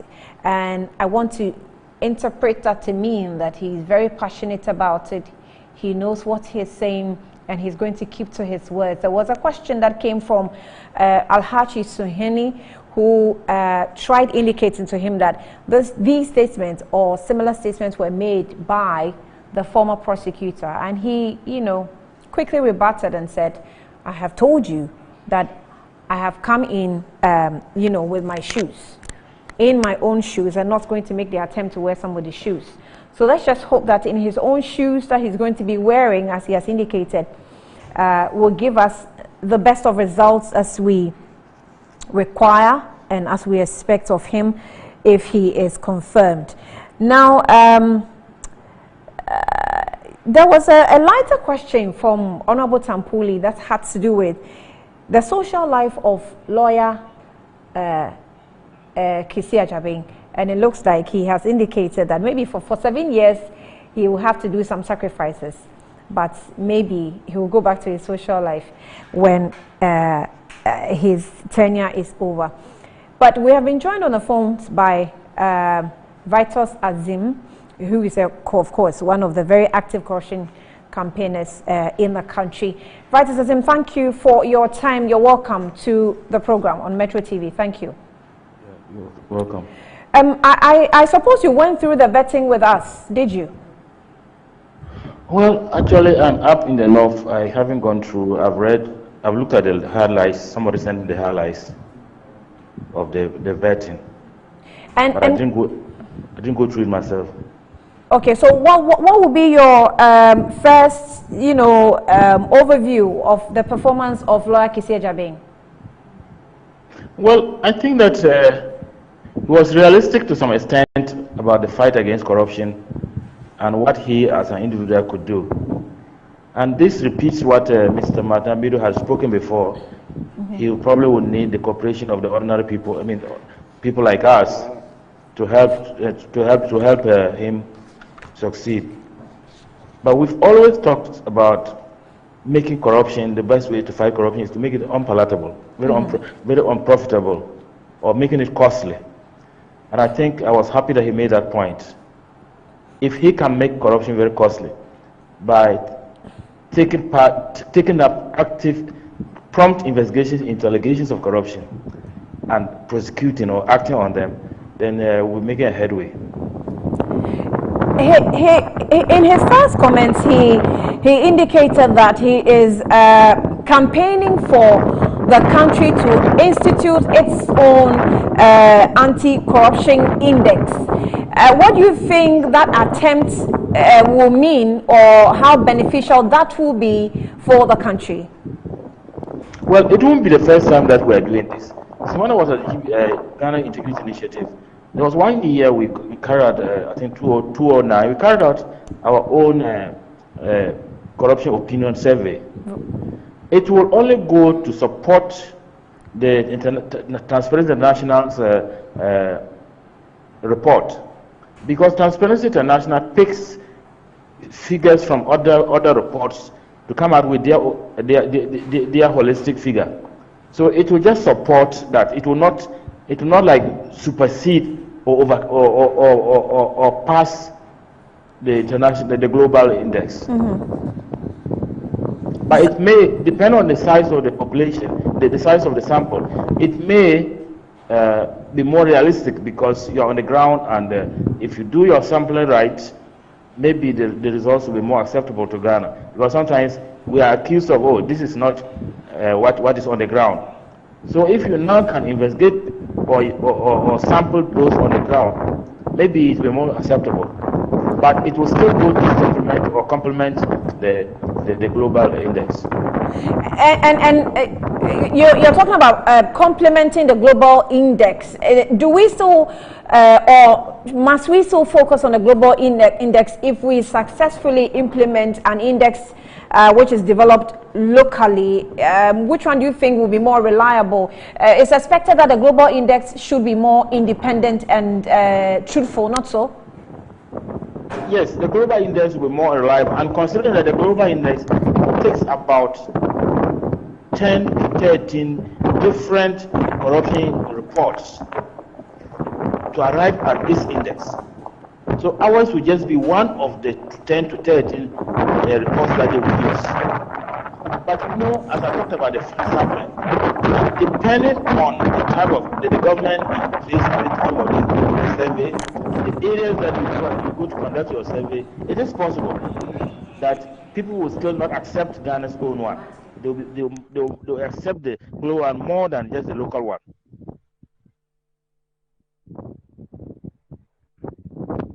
Hello? Reposition yourself. We're having bad feedback on your lines, but let's still stay on the phone lines, but this time on Zoom. Mr. Amate has joined us via Zoom to also help us, break down some of the responses we've gotten from the nominee of the special, and the person of special prosecutor, Kisi Ajabing. Mr. Amate, I say thank you for joining us. What will also be your opening comments about the performance of lawyer Kisi Ajabing? Well, good afternoon to you. I think lawyer Kisi Ajabing did very well. He was eloquent, highly courageous, looked into the faces of his people questioning him, and he told them the truth, the hard truth. The way his job was going to go, he was committed to bringing the truth to Ghanaians and committed to the laws of Ghana and to the state of Ghana. Also said he was going to do the job but cannot do it all by himself because he was alone, and therefore was also asking for the assistance of all Ghanaians. I'm happy the chairman told him that not all Ghanaians are willing to see the back of corruption, so he should then reposition himself and then see what he can do in that direction. I think I'm very happy with his answers, eloquent. He was very much up to the point as far as I'm concerned, and I think he'll get a nod. His CV, obviously, to anybody that's had access to it, is obviously very professional, and you can't doubt his competencies. However, we as a people have still brought his competency to question, comparing him to the former prosecutor. He has also had the opportunity to indicate how he wants to wear his own shoes. Has he been able to convince us that indeed, even though, as he indicated, either you walk away or you withstand the shocks that you face, he thinks that he's going to withstand the shocks. Do you think that he's convinced us that he will outperform the former prosecutor? The way we're doing things is as if there's a competition here. There's no competition here. We've had the chance and the choice to test Mr. Amidu's competence. He was competent, no doubt about it, just that he lacked the temperament, as far as I'm concerned, to work under or for anybody. But coming to Kissi, I think Kissi is coming in with his own style, and he's going to perform the way he said he's going to perform. He understands the law, he understands the demands and the mandate of his terms of office. And I think he will, from his perspective and from the perspective of the lawmakers, I think he answered the questions the way they asked him to answer them. And let's also look at it this way. There was nowhere in the whole interaction where anybody raised any objection about his, of course, once in a while, Haruna Idrisu will come in for clarification. Hey, did you say you are going to be, you are going to respect the law and not the state of Ghana, or you're going to work for the law? And I mean, those are peripherals. But as far as I'm concerned, he did exactly how he says he was going to work. And there's no competition here. Yes, somebody has come in there. Yes, we've seen and gotten the experience of a pioneer, because the special prosecutor was not part of Ghana's constitution. We only started it, I mean, with Amidu somewhere in February 2018. So we've done what we have to do. But let's also give him the chance, so he will do what we expect of him to do, of course, with our assistance. Yeah. When he said or responded to the question of his performance in 7 years, he said that he was going to give to himself a birthday gift, which is when he's going to be turning 50 years. The honorable member, Gisela, sought to impugn that sounded more egoistic than nationalistic. Do you agree? And what do you say to how he responded to it? Well, maybe I missed that part, but I don't see any arrogance there. What he said, if in 7 years' time it's going to be a birthday gift, I think we all have a way of, and remember, you saw him laughing and smiling, but he was sitting on tenterhooks. And honestly, he has to say things sometimes to make the atmosphere a bit conducive for himself and for the rest of the persons. He might have shown courage, but he really did not sit down there to tell you that he was all in a leisure, pleasure, happy-go-lucky situation. No. So even when it was mentioned that there was salt and stuff, he said no, fufu and soup. These are things that people say just to make themselves feel comfortable and have a conducive atmosphere in order to present to present what is expected of them. I don't think he was being arrogant here. Now, Mr. Amate, there also one phrase that caught our attention is what he termed, that is he in the person of Kissi Agyabin termed ritualized gift-giving society. How did you understand that, and how easy is it going to be for him to diffuse that culture? Well, when I saw it, I laughed because it is a situation which is with us. It is congenital, and he saw it as ritualistic. And it is true. For everything that happens to you everywhere in the Ghanaian society, you need to give gifts. Look, my father died, I was weeping, and people who assisted me at the mortuary were demanding of me monies, and I was shocked.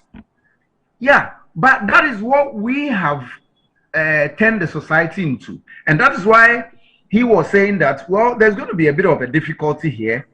We need to be able to delineate the system and the way we give gifts, and then we will be able to clearly define what is corruption. Because sometimes people tend to, I mean, from what has happened there at the interaction, if afterwards he goes to the chairman's house to say, oh, Mr. Chair, you made me feel comfortable, so this is a small envelope for you. Would you say that is bribery, consequent on the fact that he should be given the job, or you see it as really appreciating the congenial atmosphere that the chairman caused the whole interaction to happen. So indeed, it is ritualistic. And if we're able to delineate or bring up policies or laws, of course we have them. I mean, in terms of our electoral system, electoral campaigns, how much we should be careful in dealing with gifts around that times and stuff. I mean, as a lecturer, when students come to give me gifts, I clearly see, down there, that these are students who will not normally give you gifts if you are not in this position. So why should I take it? Okay, so this is the way that we have created our society, and we need to be careful. If what he says is going to be carried out, we will clearly define what we mean by gifts and then delineate that from the bribe-induced gifts that we give to our people.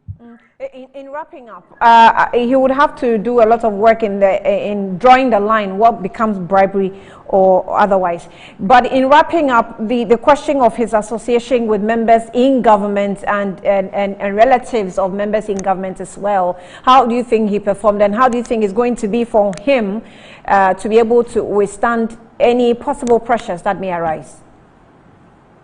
Well, you know, every Ghanaian comes from a home, and you have your external family members, and you have your people whom you will go to actually consult if you are faced with some problems.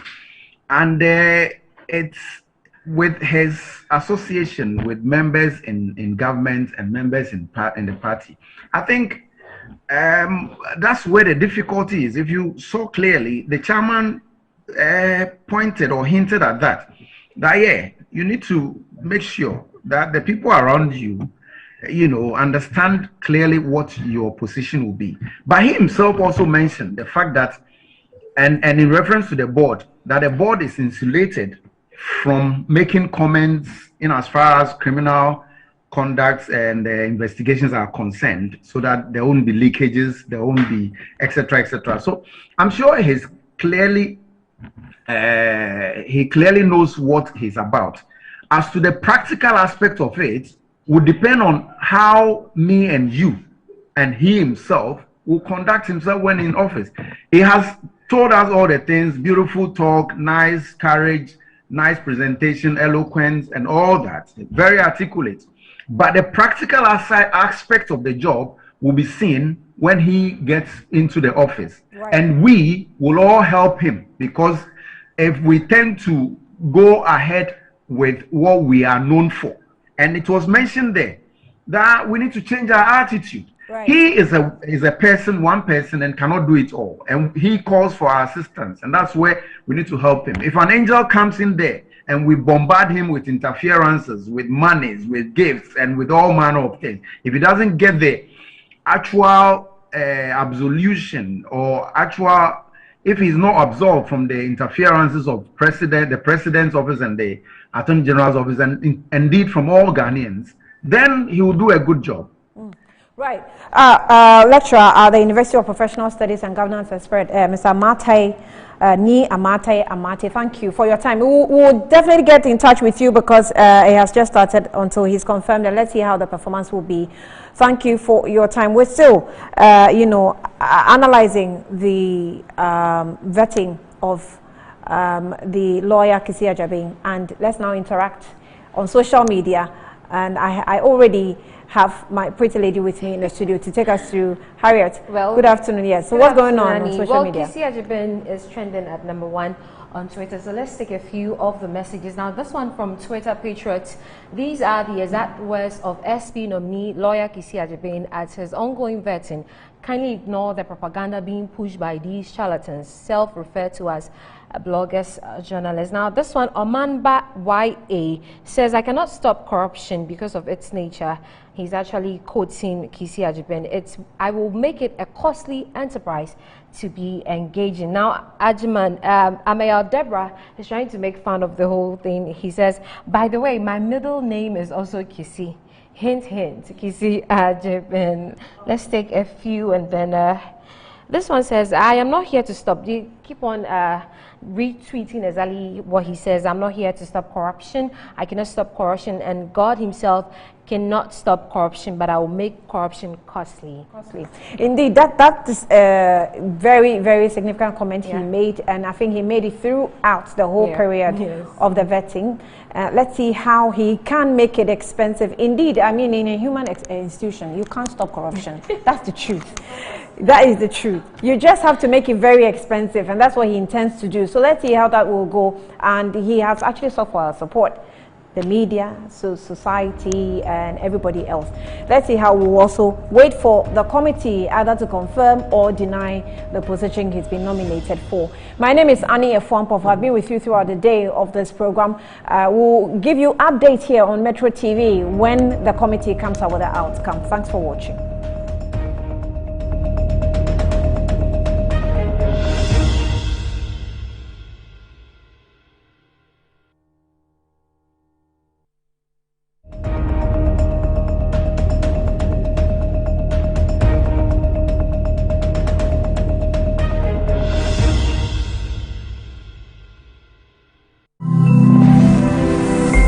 Metro TV, insightful and inspiring moments.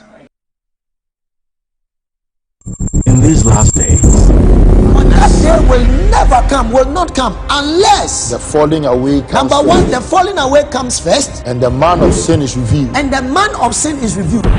Something extraordinary is eventuating. After the man of sin is revealed, that's when the day of the Lord will come.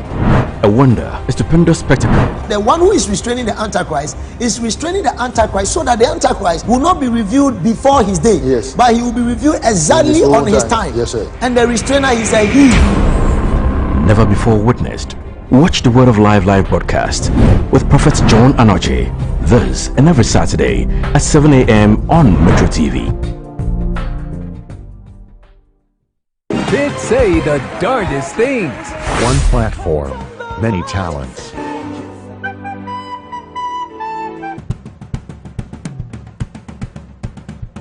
And they talk about everything. Breakfast. What is mommy like at home? Tell the truth. She likes cereal sometimes in the afternoon. When are you supposed to eat cereal?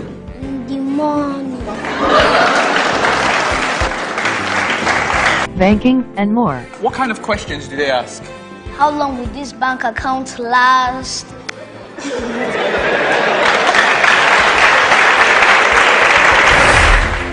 Showing every Sunday evening. Prime time 5 to 5:30 p.m. with a catch-up on Wednesdays 4 to 4:30 p.m. Kids always say what they wanna.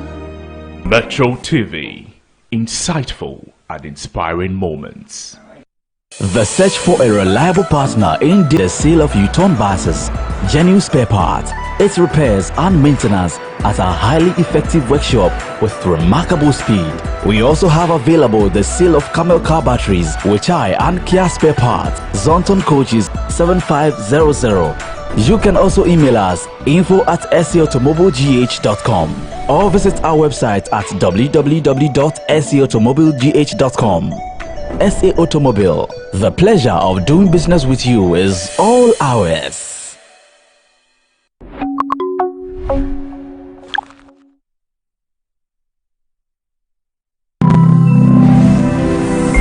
Metro TV, insightful and inspiring moments.